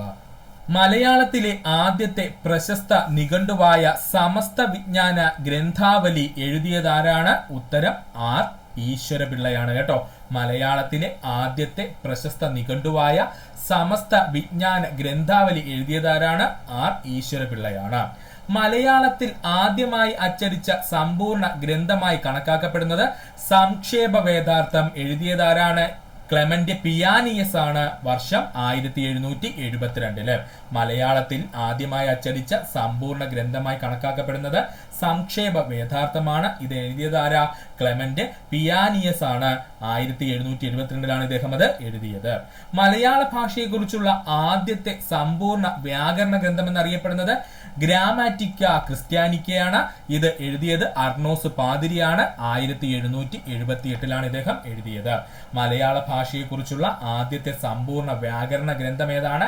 ഗ്രാമാറ്റിക്ക ക്രിസ്ത്യാനിക്കയാണ്. ഇത് എഴുതിയതാരാ? അർണോസ് പാതിരിയാണ്. വർഷം 1778. കേരളത്തിന്റെ ഉത്ഭവത്തെക്കുറിച്ചും ചരിത്രത്തെക്കുറിച്ചും പ്രതിപാദിക്കുന്ന പുസ്തകം കേരളോൽപ്പത്തിയാണ്. കേരളോൽപ്പത്തി എഴുതിയത് ഹെർമൻ ഗുണ്ടർട്ട് ആണ്. വർഷം 1843. കേരളത്തിന്റെ ഉത്ഭവത്തെയും ചരിത്രത്തെയും കുറിച്ച് പ്രതിപാദിക്കുന്ന പുസ്തകം ഏതാ? കേരളോൽപ്പത്തിയാണ്. കേരളോൽപ്പത്തി എഴുതിയതാരാ? ഹെർമൻ ഗുണ്ടർട്ട് ആണ്. വർഷം 1843. മലയാളത്തിലെ ആദ്യത്തെ യാത്രാ വിവരണ ഗ്രന്ഥമായി കണക്കാക്കപ്പെടുന്നത് വർത്തമാന പുസ്തകമാണ്. വർത്തമാന പുസ്തകം എഴുതിയതാരാ? പാറമേക്കൽ തോമൽ കത്തനാരാണ്. വർഷം 1888 കേട്ടോ. മലയാളത്തിലെ ആദ്യത്തെ യാത്രാ വിവരണ ഗ്രന്ഥമായി കണക്കാക്കുന്നത് വർത്തമാന പുസ്തകമാണ്. ഇത് എഴുതിയതാരാ? പാറമേക്കൽ തോമ കത്തനാരാണ്. വർഷം 1888. മലയാളത്തിലെ ലക്ഷണയുക്തമായ ആദ്യത്തെ നോവലായി കണക്കാക്കപ്പെടുന്നത് ഇന്ദുലേഖയാണ്. ഇന്ദുലേഖ എഴുതിയതാരാ? O. ചന്തുമേനോനാണ്. മലയാളത്തിലെ ലക്ഷണയുക്തമായ ആദ്യത്തെ നോവലായി കണക്കാക്കപ്പെടുന്നത് ഇന്ദുലേഖയാണ്. ഇന്ദുലേഖ എഴുതിയതാരാ? O. ചന്തുമേനോനാണ്. വർഷം 1889. താഴെ കൊടുത്തിരിക്കുന്ന പ്രസ്താവനകളിൽ ഏതാണ് കവി ONV കുറുപ്പിനെ സംബന്ധിച്ച് ശരിയല്ലാത്തതെന്നാണ് ചോദിച്ചിരിക്കുന്നത്. അദ്ദേഹം ജ്ഞാനപീഠം അവാർഡ് ലഭിച്ചത് 2008 തെറ്റാണ്. 2007 ONV കുറുപ്പിന് ജ്ഞാനപീഠം ലഭിക്കുന്നത് കേട്ടോ. അപ്പൊ നമുക്ക് അതുമായി ബന്ധപ്പെട്ട് കുറച്ച് പോയിന്റ് നോക്കാം. ശ്രദ്ധിക്കുക. ONV കുറുപ്പിന് ജ്ഞാനപീഠം ലഭിച്ച വർഷം 2007. ONV കുറുപ്പിന് എഴുത്തച്ഛൻ പുരസ്കാരം ലഭിച്ചത് 2007. ONV കുറുപ്പിന് എഴുത്തച്ഛൻ പുരസ്കാരം ലഭിച്ചത് 2007. ONV കുറുപ്പിന് പത്മശ്രീ ലഭിച്ച വർഷം 1998. ONV കുറുപ്പിന് പത്മശ്രീ ലഭിച്ച വർഷം 1998. ONV കുറുപ്പിന് പത്മവിഭൂഷൺ ലഭിച്ച വർഷം 2011. ONV കുറുപ്പിന് പത്മവിഭൂഷൺ ലഭിച്ച വർഷം 2011. ONV കുറുപ്പിന് ഓടക്കുഴൽ അവാർഡ് ലഭിച്ച വർഷം 1990. ONV കുറുപ്പിന് ഓടക്കുഴൽ അവാർഡ് ലഭിച്ച വർഷം 1990. ONV കുറുപ്പിന് വള്ളത്തോൾ അവാർഡ് ലഭിച്ച വർഷം 2006 ONV കുറുപ്പിന് വള്ളത്തോൾ അവാർഡ് ലഭിച്ച വർഷം 2006 ONV കുറുപ്പിന് കേരള സർവകലാശാലയുടെ ഓണററി ഡോക്ടറേറ്റ് ലഭിച്ച വർഷം 2007 ONV കുറുപ്പിന് കേരള സർവകലാശാലയുടെ ഓണററി ഡോക്ടറേറ്റ് ലഭിച്ച വർഷം 2007 ONV കുറുപ്പിന് തോപ്പിൽ ഫാസി അവാർഡ് ലഭിച്ച വർഷം 2011 ONV കുറുപ്പിന് തോപ്പിൽ ഫാസി അവാർഡ് ലഭിച്ച വർഷം എത്രയാ? 2011 ONV കുറുപ്പിന് കേന്ദ്ര സാഹിത്യ അക്കാദമി അവാർഡ് ലഭിച്ച വർഷം 1975 ONV കുറുപ്പിന് കേന്ദ്ര സാഹിത്യ അക്കാദമി അവാർഡ് ലഭിച്ച വർഷം 1975 ONV കുറുപ്പിന് കേരള സാഹിത്യ അക്കാദമി അവാർഡ് ലഭിച്ച വർഷം 1971 ONV കുറുപ്പിന് കേരള സാഹിത്യ അക്കാദമി അവാർഡ് ലഭിച്ച വർഷം 1971 ONV കുറുപ്പിന് കടമനിട്ട രാമകൃഷ്ണപിള്ള അവാർഡ് ലഭിച്ച വർഷം 2015 ONV കുറുപ്പിന് കടമനിട്ട രാമകൃഷ്ണപിള്ള അവാർഡ് ലഭിച്ച വർഷം 2015 ഇത്രയും ഓർക്കുക. ആരൊരാളൻ കുതിരയെ കെട്ടുവാൻ ആരൊരാളതിൻ മാർഗം മുടക്കുവാൻ ദിഗ്വിജയത്തിനൻ സർഗശക്തിയാം ഈ കുതിരയെ വിട്ടയക്കുന്നു ഞാൻ. വയലാർ രാമവർമ്മയുടെ ഈ കാവ്യശകലം ഏത് കവിതയിൽ നിന്നുമുള്ളതാണ്? ഉത്തരം ഓപ്ഷൻ ഡി, അശ്വമേധത്തിൽ നിന്നുള്ളതാണ് കേട്ടോ, ഓർത്തോളനെ. അപ്പോ ആരൊരാളൻ കുതിരയെ കെട്ടുവാൻ ആരൊരാളതിൻ മാർഗം മുടക്കുവാൻ ദിഗ്ജയത്തിനൻ സർഗശക്തിയാം ഈ കുതിരയെ വിട്ടയക്കുന്നു ഞാൻ. ഇത് വയലാർ രാമവർമ്മയുടെ ഏത് കാവ്യശകലത്തിൽ നിന്നുള്ളതാണെന്ന് ചോദിച്ചാൽ അശ്വമേധത്തിൽ നിന്നുള്ളതാണ്. ഓർത്തോളനെ, ഏതെന്ന അശ്വമേധത്തിൽ നിന്നും ഉള്ളതാണ്. മാറ്റങ്ങളെ നിൻ മാറ്റുലി കേൾക്കുമ്പോൾ എങ്ങു നിന്നെങ്ങോ നിൻ വരവെന്നു ഞാൻ. ഇങ്ങനെ പാടിയത് ആരാണ്? മാറ്റങ്ങളെ നിൻ മാറ്റുലി കേൾക്കുമ്പോൾ എന്നു നിന്നെങ്ങോ നിൻ ചങ്ങമ്പുഴ കൃഷ്ണപിള്ളയുടെ രമണൻ എന്നുള്ള കവിതയുടെ ഭാഗമാണ്. മാറ്റങ്ങളെ നിൻ മാറ്റുലി കേൾക്കുമ്പോൾ എന്നു നിന്നെങ്ങോ നിൻ വരവെന്നു ഞാൻ. ഇത് ആരുടെ കവിതയാണ്? ചങ്ങമ്പുഴയുടെ രമണൻ എന്ന് പറയുന്ന കവിതയുടെ ഭാഗമാണ്. അരുതേ അരുതേ സ്നേഹമേ നീ വെറും വാക്കാണ് നിഴലാണ്. ചങ്ങമ്പുഴ കൃഷ്ണപിള്ളയുടെ രമണൻ എന്ന കവിതയുടെ ഭാഗമാണിത്. അരുതേ അരുതേ സ്നേഹമേ നീ വെറും വാക്കാണ് നിഴലാണ്. ഇത് ആരുടെ കവിതയാ? ചങ്ങമ്പുഴ കൃഷ്ണപിള്ളയുടെ കവിതയാണ്. അദ്ദേഹത്തിന്റെ രമണനിൽ നിന്നുള്ള വാക്കുകൾ തന്നെയാണിത്. കണ്ണാടി നോക്കി ചിരിക്കാൻ പഠിപ്പിച്ചു ആരെയും കാണാതെ കരയാൻ പഠിപ്പിച്ചു. ഇതാരുടെയാ? ONV കുറുപ്പിന്റെ കവിതയാണ് കേട്ടോ. കണ്ണാടി നോക്കി ചിരിക്കാൻ പഠിപ്പിച്ചു ആരും കാണാതെ കരയാനും പഠിപ്പിച്ചു. ആരുടെ കവിതയായത്? ONV കുറുപ്പിന്റെ കവിതയാണ്. എങ്ങുമെങ്ങുമെൻ താന്തമാ മുകിലേ നീ പാടും ഗാനം വിടർപ്പു വിശ്വം. ഇത് ആരുടെ കവിതയാ? G ശങ്കരക്കുറുപ്പിന്റെ ഓടക്കുള്ളിൽ നിന്നുള്ള കവിതാ ഭാഗമാണ് കേട്ടോ. എങ്ങുമെങ്ങുമെൻ താന്തമാ മുകിലേ നീ പാടും ഗാനം വിടർപ്പു വിശ്വവും. G ശങ്കരക്കുറുപ്പിന്റെ ഓടക്കുള്ളിൽ എന്ന് പറയുന്ന കവിതയുടെ ഭാഗമാണിത്. വെളിച്ചം ദുഃഖമാണുണ്ണി തമസല്ലോ സുഖപ്രദം. അക്കിത്തം അച്യുതൻ നമ്പൂതിരിയുടെ 20-ാം നൂറ്റാണ്ടിന്റെ ഇതിഹാസം എന്ന് പറയുന്ന കവിതയുടെ ഭാഗമാണിത്.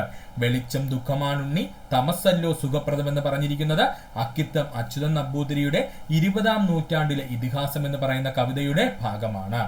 ഇടയന്റെ ഹൃദയം പോലെ മൃദുലമാണി പുലരി. ഇത് ആരുടേതാ?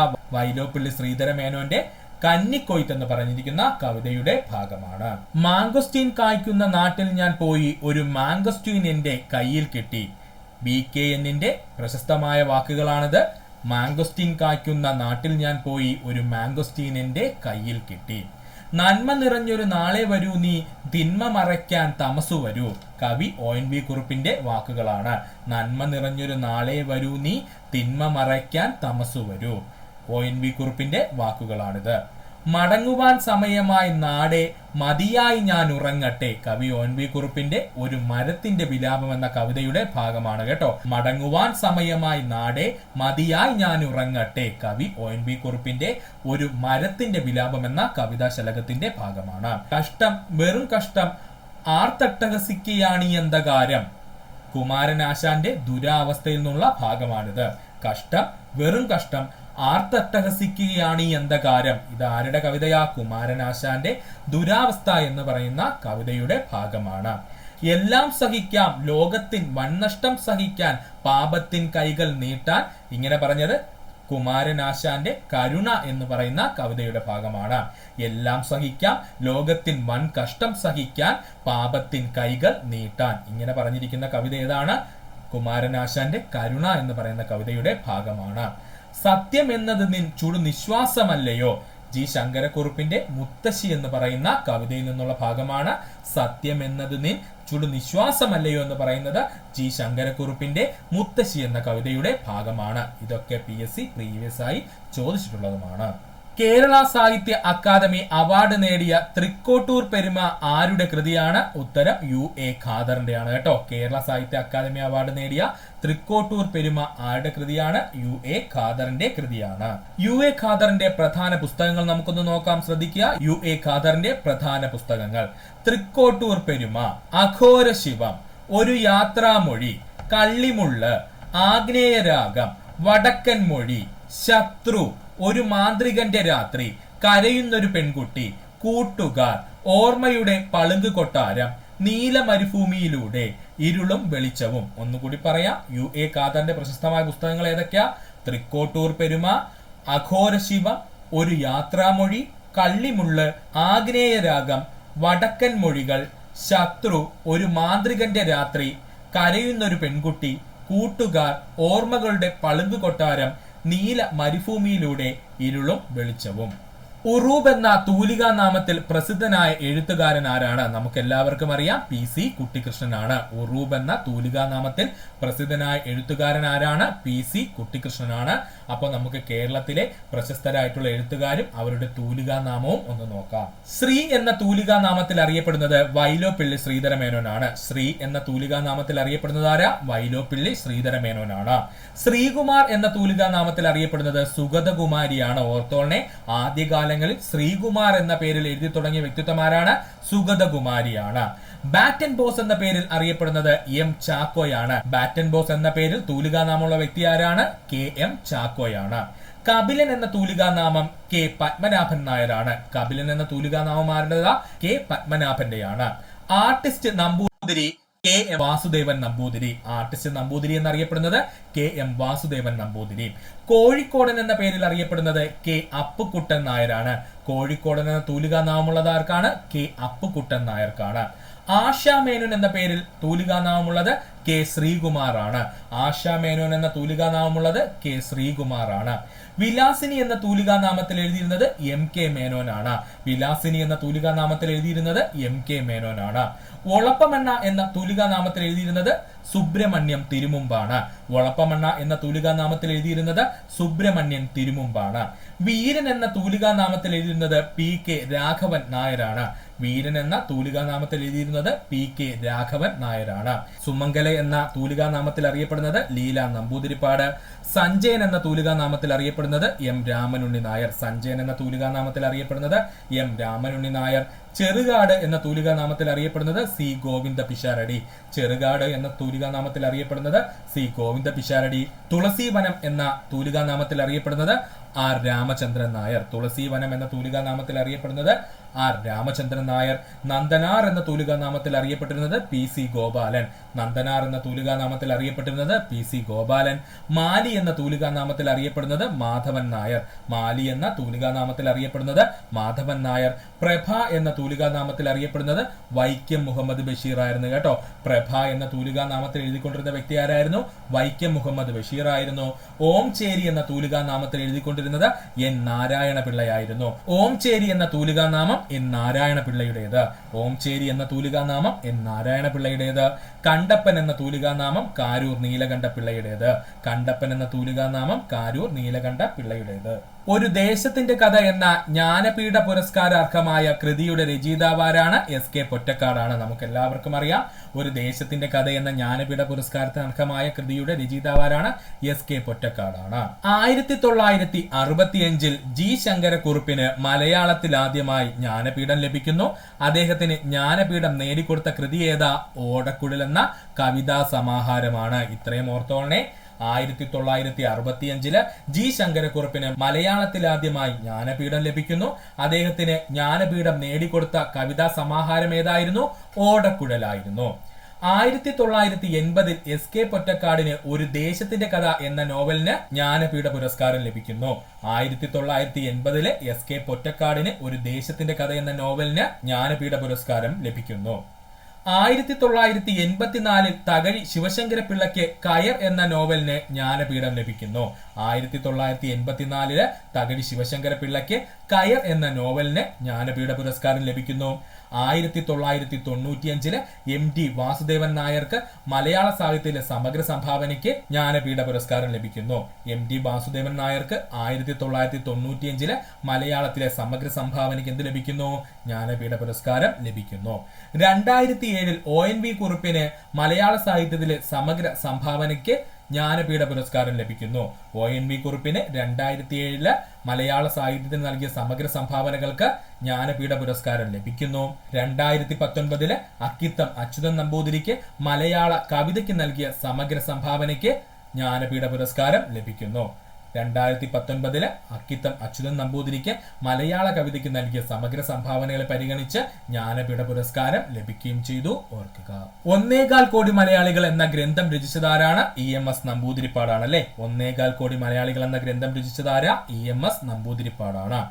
EMS നമ്പൂതിരിപ്പാടിന്റെ പ്രധാനപ്പെട്ട പുസ്തകങ്ങൾ നമുക്കൊന്ന് നോക്കാം. 1.25 കോടി മലയാളികൾ, കേരളം മലയാളികളുടെ മാതൃഭൂമി, കേരളം മലയാളികളുടെ മാതൃഭൂമി, ബെർലിൻ ഡയറി, വേദങ്ങളുടെ നാട്, ഇന്ത്യൻ കമ്മ്യൂണിസ്റ്റ് പ്രസ്ഥാനം, Nehru ideology and practices, Karl Marx പുതുയുഗത്തിന്റെ വഴികാട്ടി, Kerala society and politics a historical survey, Kerala yesterday today tomorrow, a short history of the peasant movement in Kerala. ഇത്രയുമാണ് EMS നമ്പൂതിരിപ്പാടിന്റെ പ്രശസ്തമായ പുസ്തകങ്ങൾ. ഒന്നുകൂടി പറഞ്ഞുതരാം സുഹൃത്തുക്കളെ, ശ്രദ്ധിക്കുക. 1.25 കോടി മലയാളികൾ, കേരളം മലയാളികളുടെ മാതൃഭൂമി, ബെർലിൻ ഡയറി, വേദങ്ങളുടെ നാട്, ഇന്ത്യൻ കമ്മ്യൂണിസ്റ്റ് പ്രസ്ഥാനം, Nehru ideology and practices, Karl Marx പുതുയുഗത്തിന്റെ വഴികാട്ടി, Kerala society and political a historical survey, Kerala yesterday today tomorrow, a short history of the peasant movement in Kerala. തെറ്റായ ജോഡി കണ്ടെത്തുക. തിരയും ചുഴിയും സച്ചിദാനന്ദന്റെ പുസ്തകമല്ല, പകരം ആരുടെ പുസ്തകമാണ്? എസ് ഗുപ്തൻ നായരുടെ പുസ്തകമാണ്. ഓർത്തോളനെ, എസ് ഗുപ്തൻ നായരുടെ പുസ്തകമാണ് എന്തെന്ന് പറയുന്നത്? തിരയും ചുഴിയും എന്ന് പറയുന്നത്. വീണപൂവാരുടേതാ? കുമാരനാശാന്റെ തന്നെയാണ്. ആ മനുഷ്യൻ നീ തന്നെ CJ തോമസിന്റെ തന്നെയാണ്. നിലാവിന്റെ നാട്ടില് അഷിതയുടേതാണ്. പെണ്ണരശു നാട് EV കൃഷ്ണപിള്ളയുടെ പുസ്തകമാണ്. പെണ്ണരശു നാട് എന്ന് പറയുന്നത് EV കൃഷ്ണപിള്ളയുടെ കൃതിയാണ്. ചാരുലത വിഷ്ണുനാരായണൻ നമ്പൂതിരിയുടെ കൃതിയാണ്. ചാരുലത വിഷ്ണുനാരായണൻ നമ്പൂതിരിയുടെ കൃതിയാണ്. റഷ്യൻ പനോരമ KPS മേനോന്റെ കൃതിയാണ്. റഷ്യൻ പനോരമ KPS മേനോന്റെ കൃതിയാണ്. ലീലാതിലകം ഡോക്ടർ ആഞ്ചലോസ് ഫ്രാൻസിസിന്റെ കൃതിയാണ്. ലീലാതിലകം ഡോക്ടർ ആഞ്ചലോസ് ഫ്രാൻസിസിന്റെ കൃതിയാണ്. ശ്യാമമാധവം പ്രഭാവർമ്മയുടെ കൃതിയാണ്. ശ്യാമമാധവം പ്രഭാവർമ്മയുടെ കൃതിയാണ്. സൂഫി പറഞ്ഞ കഥ KP രാമനുണ്ണിയുടെ കൃതിയാണ്. സൂഫി പറഞ്ഞ കഥ KP രാമനുണ്ണിയുടെ കൃതിയാണ്. കേരളത്തിന്റെ ആഫ്രിക്ക K പാനൂരിന്റെ കൃതിയാണ്. കേരളത്തിന്റെ ആഫ്രിക്ക K പാനൂരിന്റെ കൃതിയാണ്. ശബ്ദിക്കുന്ന കലപ്പ പൊൻകുന്നം വർക്കിയുടെ കൃതിയാണ്. ശബ്ദിക്കുന്ന കലപ്പ പൊൻകുന്നം വർക്കിയുടെ കൃതിയാണ്. തത്വമസി സുകുമാർ അഴീക്കോടിന്റെ കൃതിയാണ്. തത്വമസി സുകുമാർ അഴീക്കോടിന്റെ കൃതിയാണ്. അനർഘ നിമിഷം വൈക്കം മുഹമ്മദ് ബഷീറിന്റെ കൃതിയാണ്. അനർഘ നിമിഷം വൈക്കം മുഹമ്മദ് ബഷീറിന്റെ കൃതിയാണ്. എഴുത്തച്ഛൻ എഴുതുമ്പോൾ K സച്ചിദാനന്ദന്റെ കൃതിയാണ്. എഴുത്തച്ഛൻ എഴുതുമ്പോൾ K സച്ചിദാനന്ദന്റെ കൃതിയാണ്. കൊന്തയും പൂണൂലും വയലാർ രാമവർമ്മയുടെ കൃതിയാണ്. കൊന്തയും പൂണൂലും വയലാർ രാമവർമ്മയുടെ കൃതിയാണ്. കടൽ തീരത്ത് OV വിജയന്റെ കൃതിയാണ്. കടൽ തീരത്ത് OV വിജയന്റെ കൃതിയാണ്. പാഠപുസ്തകം സുഭാഷ് ചന്ദ്രന്റെ കൃതിയാണ്. പാഠപുസ്തകം സുഭാഷ് ചന്ദ്രന്റെ കൃതിയാണ്. ബൊഹിമിയൻ ചിത്രങ്ങൾ SK പൊറ്റക്കാടിന്റെ കൃതിയാണ്. ബൊഹിമിയൻ ചിത്രങ്ങൾ SK പൊറ്റക്കാടിന്റെ കൃതിയാണ്. ബി നിലവറ VJ ജെയിംസിന്റെ കൃതിയാണ്. ഓർത്തോളനെ, ബി നിലവറ VJ ജെയിംസിന്റെ കൃതിയാണ്. മാതംഗലീല തിരുമംഗലത്ത് നീലകണ്ഠൻ. മാതംഗലീല തിരുമംഗലത്ത് നീലകണ്ഠന്റെ കൃതിയാണ്. കുറ്റിപ്പെൻസിൽ കുഞ്ഞുണ്ണിമാഷിന്റെ കൃതിയാണ്. കുറ്റിപ്പെൻസിൽ കുഞ്ഞുണ്ണിമാഷിന്റെ കൃതിയാണ്. ഇത്രയും കൃതികൾ ഓർക്കുക. ഈ ഒരു ഭാഗത്ത് നിന്നും ഈ തെറ്റായ ജോഡി തിരഞ്ഞെടുക്കാനുള്ള ഒരു ചോദ്യം നമുക്ക് പ്രതീക്ഷിക്കാം. ഞാൻ എന്ന ആത്മകഥ എഴുതിയതാരാണ്? നമുക്ക് എല്ലാവർക്കും അറിയാം. Option A NN പിള്ളയാണ്. നമ്മൾ നേരത്തെ പറഞ്ഞതാണ്. ഞാൻ എന്ന ആത്മകഥ എഴുതിയതാരാണ്? NN പിള്ളയാണ്. NN പിള്ളയുടെ മറ്റു പുസ്തകങ്ങൾ നമുക്കൊന്ന് നോക്കാം. ഞാൻ എന്നത് അദ്ദേഹത്തിന്റെ ആത്മകഥ ഓൾറെഡി പറഞ്ഞു കഴിഞ്ഞു. ക്രോസ് ബെൽറ്റ്, കാപാലിക, ഈശ്വരൻ അറസ്റ്റിൽ, പ്രേതലോകം, ആത്മബലി, ഡാം, ശുദ്ധമദ്ദളം, മന്നന്തരം, ഗൊറില്ല, ആദ്യരാത്രി, വിഷമവൃത്തം, ജന്മാന്തരം, ഞാൻ സ്വർഗത്തിൽ, കർട്ടൻ, ക്ലൈമാക്സ്, മനുഷ്യന്റെ മാനിഫെസ്റ്റോ, വൈൻ ഗ്ലാസ്, കണക്ക് ചെമ്പകരാമൻ, മെഹർബാനി, Folidol, dynamite, supreme court, the president, NOC, the judgement, മലയും മനുഷ്യനും, ബൂമറാങ്, പോർട്ടർ കുഞ്ഞാലി. ഇത് അദ്ദേഹത്തിന്റെ പ്രധാനപ്പെട്ട പുസ്തകങ്ങളും അതുപോലെ തന്നെ നാടകങ്ങളുമാണ് കേട്ടോ. അതായത് NN പിള്ള എന്ന് പറഞ്ഞാൽ കൂടുതലായിട്ടും നാടകകൃത്താണ് അദ്ദേഹം. ഒരുപാട് നാടകങ്ങൾ അദ്ദേഹം എഴുതിയിട്ടുണ്ട്, അതുകൂടെ നമ്മൾ ആടിയിട്ടുണ്ട്. അപ്പോൾ NN പിള്ളയുടെ പ്രധാനപ്പെട്ട പുസ്തകങ്ങളും നാടകങ്ങളും നമുക്ക് ഒന്നുകൂടി നോക്കാം. ഞാൻ എന്നത് അദ്ദേഹത്തിന്റെ ആത്മകഥയാണ്. ക്രോസ് ബെൽറ്റ്, കാപാലിക, ഈശ്വരൻ അറസ്റ്റിൽ, പ്രേതലോകം, ആത്മബലി, ഡാം, ശുദ്ധമദ്ദളം, മന്നൊന്തരം, ഗൊറില്ല, ആദ്യരാത്രി, വിഷമവൃത്തം, ജന്മാന്തരം, ഞാൻ സ്വർഗത്തിൽ, കർട്ടൻ, ക്ലൈമാക്സ്, മനുഷ്യന്റെ മാനിഫെസ്റ്റോ, വൈൻ ഗ്ലാസ്, കണക്ക് ചെമ്പകരാമൻ, മെഹർബാനി, Folidol, dynamite, supreme court, the president, NOC, the judgement, മലയും മനുഷ്യനും, ബൂമറാങ്, പോർട്ടർ കുഞ്ഞാലി. ഡി വിനയചന്ദ്രന്റേതല്ലാത്ത കൃതി ഏതാണ്? ഉത്തരം ഓപ്ഷൻ സി, കിരാതവൃത്തമാണ് കേട്ടോ. ഡി വിനയചന്ദ്രന്റെ അല്ലാത്ത കൃതി ഏതാണ്? ഇതിനകത്ത് കിരാതവൃത്തമാണ്. അപ്പോൾ നമുക്ക് ഡി വിനയചന്ദ്രന്റെ കുറച്ച് പുസ്തകങ്ങൾ നോക്കാം. പൊടിച്ചി, വംശഗത, നരകമൊരു പ്രേമ കവിത എഴുതുന്നു, ദിസാസൂചി, വീട്ടിലേക്കുള്ള വഴി, ഭൂമിയുടെ നട്ടെല്ല്, കായ്ക്കരയിലെ കടൽ, പേരറിയാത്ത മരങ്ങൾ, ഉപരിക്കുന്ന്, സമസ്ത കേരളം PO, ചിറപ്പ്, ഊരു ചുറ്റുന്ന പ്രണയം, വേലകാവുണ്ണി, ദിഗംബര കവിതകൾ, മദനനും രമണനും, തോളുരുമി, സൗഹൃദം. ഓർത്തോളനെ, ഡി വിനയചന്ദ്രന്റെ പ്രശസ്തമായ പുസ്തകങ്ങൾ ഏതൊക്കെയാ? പൊടിച്ചി, വംശഗത, നരകം ഒരു പ്രേമ കവിത എഴുതുന്നു, ദിസാസൂചി, വീട്ടിലേക്കുള്ള വഴി, ഭൂമിയുടെ നട്ടെല്ല്, കായ്ക്കരയിലെ കടൽ, പേരറിയാത്ത മരങ്ങൾ, ഉപരിക്കുന്ന്, സമസ്ത കേരളം PO, ചിറപ്പ്, ഊരു ചുറ്റുന്ന പ്രണയം, വേലകാവുണ്ണി, ദിഗംബര കവിതകൾ, മദനനും രമണനും, തോളുരുമി, സൗഹൃദം. അമ്പിളിച്ചിരിക്കും മാനത്ത്, തുമ്പച്ചിരിക്കും താഴത്ത്. ഈ വരികൾ എഴുതിയത് ആരാണ്? ഉത്തരം ഓപ്ഷൻ സി, ONV കുറുപ്പാണ്. അമ്പിളിച്ചിരിക്കും മാനത്ത്, തുമ്പച്ചിരിക്കും താഴത്ത്. ഈ വരികൾ എഴുതിയത് ആരാണ്? ONV കുറുപ്പാണ്. മരിക്കും ഞാൻ നിനക്കായി മംഗളാദർശ ദേവതയെ, P കുഞ്ഞിരാമൻ നായരുടെ വരികളാണ്. മരിക്കും ഞാൻ നിനക്കായി മംഗളാദർശ ദേവതയെന്ന് എഴുതിയതാരാ? P കുഞ്ഞിരാമൻ നായരാണ്. അറിവിന്റെ വെളിച്ചമേ ദൂരെപ്പോ ദൂരെപ്പോ, G ശങ്കരക്കുറുപ്പിന്റെ വരികളാണ്. അറിവിന്റെ വെളിച്ചമേ ദൂരെപ്പോ ദൂരെപ്പോ ആരുടെ വാക്കുകളാ? G ശങ്കരക്കുറുപ്പിന്റെ വരികളാണ്. മലരണിക്കാടുകൾ തിങ്ങി വിങ്ങി മരതകക്കാന്തിയിൽ മുങ്ങി മുങ്ങി, ചങ്ങമ്പുഴയുടെ വരികളാണ്. മലരണിക്കാടുകൾ തിങ്ങി വിങ്ങി മരതകക്കാന്തിയിൽ മുങ്ങി മുങ്ങി, ചങ്ങമ്പുഴയുടെ വരികളാണ്. വന്ദിപ്പിൻ മാതാവിനെ, വള്ളത്തോളിന്റെ വരികളാണ്. വന്ദിപ്പിൻ മാതാവിനെ, വള്ളത്തോളിന്റെ വരികളാണ്. വരിക വരിക സഹചരെ എന്ന് എഴുതിയത് അംശി നാരായണ പിള്ളയാണ്. വരിക വരിക സഹചരെ അംശി നാരായണ പിള്ളയുടെ വരികളാണ്. പോരാ പോരാ നാളിൽ നാളിൽ ദൂരാ ദൂരാ മുയരട്ടെ, വള്ളത്തോളിന്റെ വരികളാണ്. പോരാ പോരാ നാളിൽ നാളിൽ ദൂരാ ദൂരാ മുയരട്ടെ, വള്ളത്തോളിന്റെ വരികളാണ്. അങ്കുശമില്ലാത്ത ചാബല്യമേ നിന്നെ മഞ്ഞിൽ അങ്കന എന്ന് വിളിക്കുന്നു ഞാൻ, ചങ്ങമ്പുഴയുടെ വരികളാണ്. അങ്കുശമില്ലാത്ത ചാബല്യമേ നിന്നെ മഞ്ഞിൽ അങ്കന എന്ന് വിളിക്കുന്നു ഞാൻ, ചങ്ങമ്പുഴയുടെ വരികളാണ്.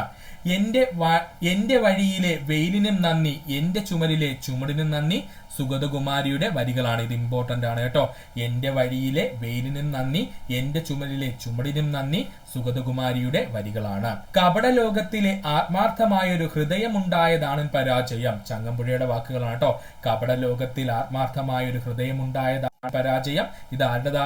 ചങ്ങമ്പുഴയുടെ വാക്കുകളാണ്. ദൈവമേ കൈത്തൊഴാം കേൾക്കുമാറാകണം, പന്തളം കേരളവർമ്മയുടെ വാക്കുകളാണ്. ദൈവമേ കൈത്തൊഴാം കേൾക്കുമാറാകണമെന്ന് എഴുതിയതാരാ? പന്തളം കേരളവർമ്മയാണ്. ആർദ്രമീ ധനുമാസ രാവുകളിലൊന്നിൽ ആതിര വരും പോകും ഇല്ലേ സഖി, NN കക്കാടിന്റെ കവിതയിൽ നിന്നുള്ളതാണ്. ആർദ്രമീ ധനുമാസ രാവുകളിലൊന്നിൽ ആതിര വരും പോകും ഇല്ലേ സഖി എന്ന് എഴുതിയതാരാ? NN കക്കാടാണ്. ഭാരതം എന്ന പേർ കേട്ടാൽ അഭിമാനപൂരിതമാകണം അന്തരംഗം, കേരളം എന്നു കേട്ടാലോ തിളയ്ക്കണം ചോര നമുക്ക് ഞരമ്പുകളിൽ. ഈ വരികൾ വള്ളത്തോളിന്റെ ഏത് കവിതയിൽ നിന്നും എടുത്തിട്ടുള്ളതാണ്? ശരിയായ ഉത്തരം ഓപ്ഷൻ ഡി, എന്റെ ഗുരുനാഥനിൽ നിന്നാണ് കേട്ടോ. ഭാരതം എന്ന പേർ കേട്ടാൽ അഭിമാനപൂരിതമാകണം അന്തരംഗം, കേരളം എന്ന് കേട്ടാലോ തിളയ്ക്കണം ചോര നമുക്ക് ഞരമ്പുകളിൽ. ഈ വരികൾ വള്ളത്തോളിന്റെ ഏത് കവിതയിൽ നിന്ന് എടുത്തിട്ടുള്ളതാണ്? എന്റെ ഗുരുനാഥനിൽ നിന്നും എടുത്തിട്ടുള്ളതാണ്. അള്ളാപ്പിച്ച മൊല്ലാക്ക എന്ന കഥാപാത്രം ആരുടെ സൃഷ്ടിയാണ്? ഉത്തരം ഒ വി വിജയന്റെ. അള്ളാപ്പിച്ച മൊല്ലാക്ക എന്ന കഥാപാത്രം ആരുടെ സൃഷ്ടിയാണ്? ഒ വി വിജയന്റെ സൃഷ്ടിയാണ്. അള്ളാപ്പിച്ച മൊല്ലാക്ക എന്ന കഥാപാത്രം ആരുടെ സൃഷ്ടിയാ? ഒ വി വിജയന്റെ ഖസാക്കിന്റെ ഇതിഹാസം എന്നുള്ള കൃതിയിലുള്ള സൃഷ്ടിയാണ്. ത്രിപുര സുന്ദരി കൊച്ചമ്മ എന്ന കഥാപാത്രമുള്ളത് ധർമ്മരാജയിലാണ്. ധർമ്മരാജ എഴുതിയതാര? സി വി രാമൻ പിള്ളയാണ്. ത്രിപുര സുന്ദരി കൊച്ചമ്മ എന്ന കഥാപാത്രമുള്ളത് ധർമ്മരാജയിലാണ്. ധർമ്മരാജ എഴുതിയത് സി വി രാമൻ പിള്ളയാണ്. ഭ്രാന്തൻ ചാന്തൻ എന്ന കഥാപാത്രമുള്ളത് മാർത്താണ്ഡവർമ്മയിലാണ്. മാർത്താണ്ഡവർമ്മ എഴുതിയത് രാമൻ പിള്ള തന്നെയാണ്. ഭ്രാന്തൻ ചാന്തൻ എന്ന കഥാപാത്രമുള്ളത് മാർത്താണ്ഡവർമ്മയിലാണ്. മാർത്താണ്ഡവർമ്മ എന്ന കഥ എഴുതിയത് സി വി രാമൻ പിള്ള തന്നെയാണ്. വേലുണ്ണിക്കുറുപ്പ്, കൃഷ്ണനുണ്ണി, രാജി എന്നീ കഥാപാത്രങ്ങളുള്ളത് അവകാശികൾ എന്ന നോവലിലാണ്. അവകാശികൾ എന്ന നോവൽ എഴുതിയതാര? എം കെ മേനോനാണ്. ഓർക്കണം, വേലുണ്ണിക്കുറുപ്പ്, കൃഷ്ണനുണ്ണി, രാജി എന്നീ കഥാപാത്രങ്ങൾ അവകാശി എന്ന നോവലിലാണുള്ളത്. ഈ അവകാശി എന്ന നോവൽ എഴുതിയതാരാണ്? എം കെ മേനോനാണ്. മജീദ്, സുഹറ എന്നിവ ബാല്യകാല സഖി എന്ന കൃതിയിലുള്ള കഥാപാത്രങ്ങളാണ്. മജീദ്, സുഹറ എന്നീ കഥാപാത്രങ്ങൾ ബാല്യകാല സഖി എന്ന കൃതിയിലുള്ളതാണ്. ബാല്യകാല സഖി എഴുതിയതാര? വൈക്കം മുഹമ്മദ് ബഷീറാണ്. മണ്ടൻ, മൂത്താപ്പ, ഒറ്റക്കണ്ണൻ, പോക്കർ എന്നീ കഥാപാത്രങ്ങളുള്ളത് മുച്ചീട്ട് കളിക്കാരന്റെ മകൾ എന്ന കൃതിയിലാണ്. മുച്ചീട്ട് കളിക്കാരന്റെ മകൾ എന്ന കൃതി എഴുതിയതാര? വൈക്കം മുഹമ്മദ് ബഷീറാണ്. മണ്ടൻ, മൂത്താപ്പ, ഒറ്റക്കണ്ണൻ, പോക്കർ എന്നീ കഥാപാത്രങ്ങളുള്ളത് മുച്ചീട്ട് കളിക്കാരന്റെ മകൾ എന്ന കൃതിയിലാണ്. ഈ മുച്ചീട്ട് കളിക്കാരന്റെ മകൾ എഴുതിയതാരാ? വൈക്കം മുഹമ്മദ് ബഷീറാണ്. കരുണാകരൻ മാഷ്, വിനോദിനി എന്നീ കഥാപാത്രങ്ങളുള്ളത് വാനപ്രസ്ഥം എന്ന കൃതിയിലാണ്. വാനപ്രസ്ഥം എഴുതിയതാര? എം ടി വാസുദേവൻ നായരാണ്. കരുണാകരൻ മാഷ്, വിനോദിനി എന്നീ കഥാപാത്രങ്ങളുള്ളത് വാനപ്രസ്ഥം എന്ന കൃതിയിലാണ്. വാനപ്രസ്ഥം എഴുതിയതാര? എം ടി വാസുദേവൻ നായരാണ്. സുധാകരൻ എന്ന കഥാപാത്രം വരുന്നത് വാരണാസി എന്ന കൃതിയിലാണ്. അത് എഴുതിയതാര? എം ടി വാസുദേവൻ നായരാണ്. സുധാകരൻ എന്ന കഥാപാത്രം വരുന്നത് വാരണാസി എന്ന കൃതിയിലാണ്. വാരണാസി എന്ന കൃതി എഴുതിയതാരാണ്? എം ടി വാസുദേവൻ നായരാണ്. വിമല, സർദാർജി, മഞ്ഞ് എന്ന കൃതിയിലെ കഥാപാത്രങ്ങളാണ്. വിമല, സർദാർജി എന്നീ കഥാപാത്രങ്ങൾ വരുന്നത് മഞ്ഞ് എന്ന കൃതിയിലതാണ്. മഞ്ഞ് എഴുതിയതാരാണ്? എം ടി വാസുദേവൻ നായരാണ്. മഞ്ഞ് എന്ന കൃതി എഴുതിയതാര? എം ടി വാസുദേവൻ നായരാണ്. കേശവൻ പിള്ള എന്ന കഥാപാത്രം വരുന്നത് ഏണിപ്പടികളിലാണ്. ഏണിപ്പടികൾ എഴുതിയതാര? തകഴി ശിവശങ്കര പിള്ളയാണ്. കേശവപിള്ള എന്ന കഥാപാത്രം വരുന്നത് ഏണിപ്പടികൾ എന്ന കൃതിയിലാണ്. ഏണിപ്പടികൾ എന്ന കൃതി എഴുതിയതാര? തകഴി ശിവശങ്കര പിള്ളയാണ്. ശ്രീധരൻ എന്ന കഥാപാത്രം വരുന്നത് ഒരു ദേശത്തിന്റെ കഥ എന്ന കൃതിയിലാണ്. ഒരു ദേശത്തിന്റെ കഥ എന്ന കൃതി എഴുതിയത് എസ് കെ പൊറ്റക്കാടാണ്. ശ്രീധരൻ എന്ന കഥാപാത്രം വരുന്നത് ഒരു ദേശത്തിന്റെ കഥ എന്ന കൃതിയിലാണ്. ഒരു ദേശത്തിന്റെ കഥ എന്ന കൃതി എഴുതിയതാര? എസ് കെ പൊറ്റക്കാടാണ്. രവി, അള്ളാപ്പിച്ച മൊല്ലാക്ക എന്നീ കഥാപാത്രങ്ങൾ വരുന്നത് ഖസാക്കിന്റെ ഇതിഹാസത്തിലാണ്. ഖസാക്കിന്റെ ഇതിഹാസം എഴുതിയതാര? ഒ വി വിജയനാണ്. കുഞ്ഞുണ്ണി, പൂശാപ്പി എന്നീ കഥാപാത്രങ്ങൾ വരുന്നത് ഗുരുസാഗരം എന്ന കൃതിയിലാണ്. ഗുരുസാഗരം എഴുതിയതാര? ഒ വി വിജയനാണ്. കുഞ്ഞുണ്ണി, പൂശാപ്പി എന്നീ കഥാപാത്രങ്ങൾ വരുന്നത് ഗുരുസാഗരം എന്ന കൃതിയിലാണ്. ഗുരുസാഗരം എഴുതിയതാര? ഒ വി വിജയനാണ്. തേതിക്കുട്ടി, തങ്കം നായർ, ഉണ്ണി നമ്പൂതിരി എന്നീ കഥാപാത്രങ്ങൾ വരുന്നത് അഗ്നിസാക്ഷി എന്ന കൃതിയിലാണ്. അഗ്നിസാക്ഷി എഴുതിയതാര? ലളിതാംബിക അന്തർജനമാണ്. തേതിക്കുട്ടി, തങ്കം നായർ, ഉണ്ണി നമ്പൂതിരി എന്നീ കഥാപാത്രങ്ങൾ വരുന്നത് അഗ്നിസാക്ഷി എന്ന നോവലിലാണ്. അഗ്നിസാക്ഷി എഴുതിയതാര? ലളിതാംബിക അന്തർജനമാണ്. കുഞ്ഞരയ്ക്കാർ, ഗോവിന്ദൻകുട്ടി എന്നീ കഥാപാത്രങ്ങൾ വരുന്നത് അസുരവിത്തിലാണ്. അസുരവിത്ത് എഴുതിയതാര? എം ടി വാസുദേവൻ നായരാണ്. കുഞ്ഞരയ്ക്കാർ, ഗോവിന്ദൻകുട്ടി എന്നീ കഥാപാത്രങ്ങൾ വരുന്ന കൃതി ഏതാണ്? അസുരവിത്താണ്. അസുരവിത്ത് എഴുതിയതാര? എം ടി വാസുദേവൻ നായരാണ്. കൃതിയും കഥാപാത്രങ്ങളും ശരിയായി കൊടുത്തിട്ടുള്ളത് ഏതെന്നാണ് ചോദിച്ചിരിക്കുന്നത്. ഉത്തരം അപരാജിത, ദിശ, നിരഞ്ജൻ, ഉഷ്ണരാശി. ഇതാണ് കേട്ടോ ശരി. ഉഷ്ണരാശി എഴുതിയതാര? കെ വി മോഹനകുമാറാണ് കേട്ടോ. ആരാണ്? K V മോഹനകുമാറാണ് എന്തെഴുതിയത്? ഉഷ്ണരാശി എഴുതിയത്. അതിലെ പ്രധാനപ്പെട്ട കഥാപാത്രങ്ങളാണ് അപരാജിത, ദിശ, നിരഞ്ജൻ എന്നിവർ. ഉണ്ണീരി മുത്തപ്പൻ, പാറക്കുട്ടി, മലവായി, കമ്മാളൂട്ടി എന്നീ കഥാപാത്രങ്ങൾ വരുന്നത് വി വി അയ്യപ്പന്റെ തട്ടകം എന്ന കൃതിയിലാണ്. ഉണ്ണീരി മുത്തപ്പൻ, പാറക്കുട്ടി, മലവായി, കമ്മാളുകുട്ടി എന്നീ കഥാപാത്രങ്ങൾ വരുന്നത് വി വി അയ്യപ്പന്റെ തട്ടകം എന്ന കൃതിയിലാണ്. നീലകണ്ഠൻ, ദേവയാനി, ജയരാജൻ എന്നീ കഥാപാത്രങ്ങൾ വരുന്നത് അംബികാസുധൻ മങ്ങാടിന്റെ എന്മകജയിലാണ്. നീലകണ്ഠൻ, ദേവയാനി, ജയരാജൻ എന്നീ കഥാപാത്രങ്ങൾ വരുന്നത് അംബികാസുധൻ മങ്ങാടിന്റെ എൻമക ജയിലാണ്. അർജുനൻ, സിദ്ധാർത്ഥ്, ഊർമിള, അനുരാധ എന്നീ കഥാപാത്രങ്ങൾ വരുന്നത് മുൻപേ പറക്കുന്ന പക്ഷികൾ. ഇത് എഴുതിയതാരാണ്? സി രാധാകൃഷ്ണനാണ്. അർജുനൻ, സിദ്ധാർത്ഥ്, ഊർമിള, അനുരാധ എന്നീ കഥാപാത്രങ്ങൾ വരുന്നത് മുൻപേ പറക്കുന്ന പക്ഷികൾ എന്ന കൃതിയിലാണ്. മുൻപേ പറക്കുന്ന പക്ഷികൾ എന്ന കൃതി എഴുതിയതാരാ? സി രാധാകൃഷ്ണനാണ്. അപരാജിത, ദിശ, നിരഞ്ജൻ, ഉഷ്ണരാശി. ഉഷ്ണരാശി എഴുതിയതാരാ? കെ വി മോഹനകുമാറാണ് കേട്ടോ. ആരാണ്? K V മോഹനകുമാറാണ് എന്തെഴുതിയത്? ഉഷ്ണരാശി എഴുതിയത്. അതിലെ പ്രധാനപ്പെട്ട കഥാപാത്രങ്ങളാണ് അപരാജിത, ദിശ, നിരഞ്ജൻ എന്നിവർ. ഉണ്ണീരി മുത്തപ്പൻ, പാറക്കുട്ടി, മലവായി, കമ്മാളൂട്ടി എന്നീ കഥാപാത്രങ്ങൾ വരുന്നത് വി വി അയ്യപ്പന്റെ തട്ടകം എന്ന കൃതിയിലാണ്. ഉണ്ണീരി മുത്തപ്പൻ, പാറക്കുട്ടി, മലവായി, കമ്മാളുകുട്ടി എന്നീ കഥാപാത്രങ്ങൾ വരുന്നത് വി വി അയ്യപ്പന്റെ തട്ടകം എന്ന കൃതിയിലാണ്. നീലകണ്ഠൻ, ദേവയാനി, ജയരാജൻ എന്നീ കഥാപാത്രങ്ങൾ വരുന്നത് അംബികാസുധൻ മങ്ങാടിന്റെ എൻമക ജയിലാണ്. നീലകണ്ഠൻ, ദേവയാനി, ജയരാജൻ എന്നീ കഥാപാത്രങ്ങൾ വരുന്നത് അംബികാസുധൻ മങ്ങാടിന്റെ എൻമക ജയിലാണ്. അർജുനൻ, സിദ്ധാർത്ഥ്, ഊർമിള, അനുരാധ എന്നീ കഥാപാത്രങ്ങൾ വരുന്നത് മുൻപേ പറക്കുന്ന പക്ഷികൾ. ഇത് എഴുതിയതാരാണ്? സി രാധാകൃഷ്ണനാണ്. ഇത്രയുമായിരുന്നു നമ്മൾ മലയാള സാഹിത്യ മേഖലയിൽ നിന്നും 2020 മുതൽ 2020 ചോദിച്ച പ്രീവിയസ് ക്വസ്റ്റ്യൻസ് പാർട്ട് 1 നമ്മൾ നോക്കിയത്. ഒരുപാട് പോയിന്റ്സ് നമ്മളിവിടെ പറയുന്നുണ്ട് സുഹൃത്തുക്കളെ. അതുകൊണ്ട് വ്യക്തമായിട്ട് സുഹൃത്തുക്കൾ പഠിച്ചു തീർക്കാൻ ശ്രമിക്കുക. ഇത്രയും നേരം ഈ വീഡിയോ കണ്ട സുഹൃത്തുക്കൾ എല്ലാവർക്കും നന്ദി, നമസ്കാരം. നിങ്ങൾക്ക് ഈ വീഡിയോ ഇഷ്ടമായെങ്കിൽ നിങ്ങളുടെ സുഹൃത്തുക്കൾ കൂടി ഒന്ന് ഷെയർ ചെയ്ത് കൊടുക്കുക. അതിനോടൊപ്പം തന്നെ നമ്മുടെ ചാനൽ സബ്സ്ക്രൈബ് ചെയ്ത് സഹായിക്കുക. സബ്സ്ക്രൈബ് ബട്ടണോട് ചേർന്നുള്ള ബെൽ ബട്ടൺ അമർത്തി കഴിഞ്ഞാൽ നമ്മൾ അപ്ലോഡ് ചെയ്യുന്ന വീഡിയോകൾ അപ്പോൾ തന്നെ സുഹൃത്തുക്കളെ നിങ്ങളെത്തുന്നതാണ്. സുഹൃത്തുക്കൾ എല്ലാവർക്കും നന്ദി, നമസ്കാരം. നല്ലൊരു ദിവസം നേരുന്നു.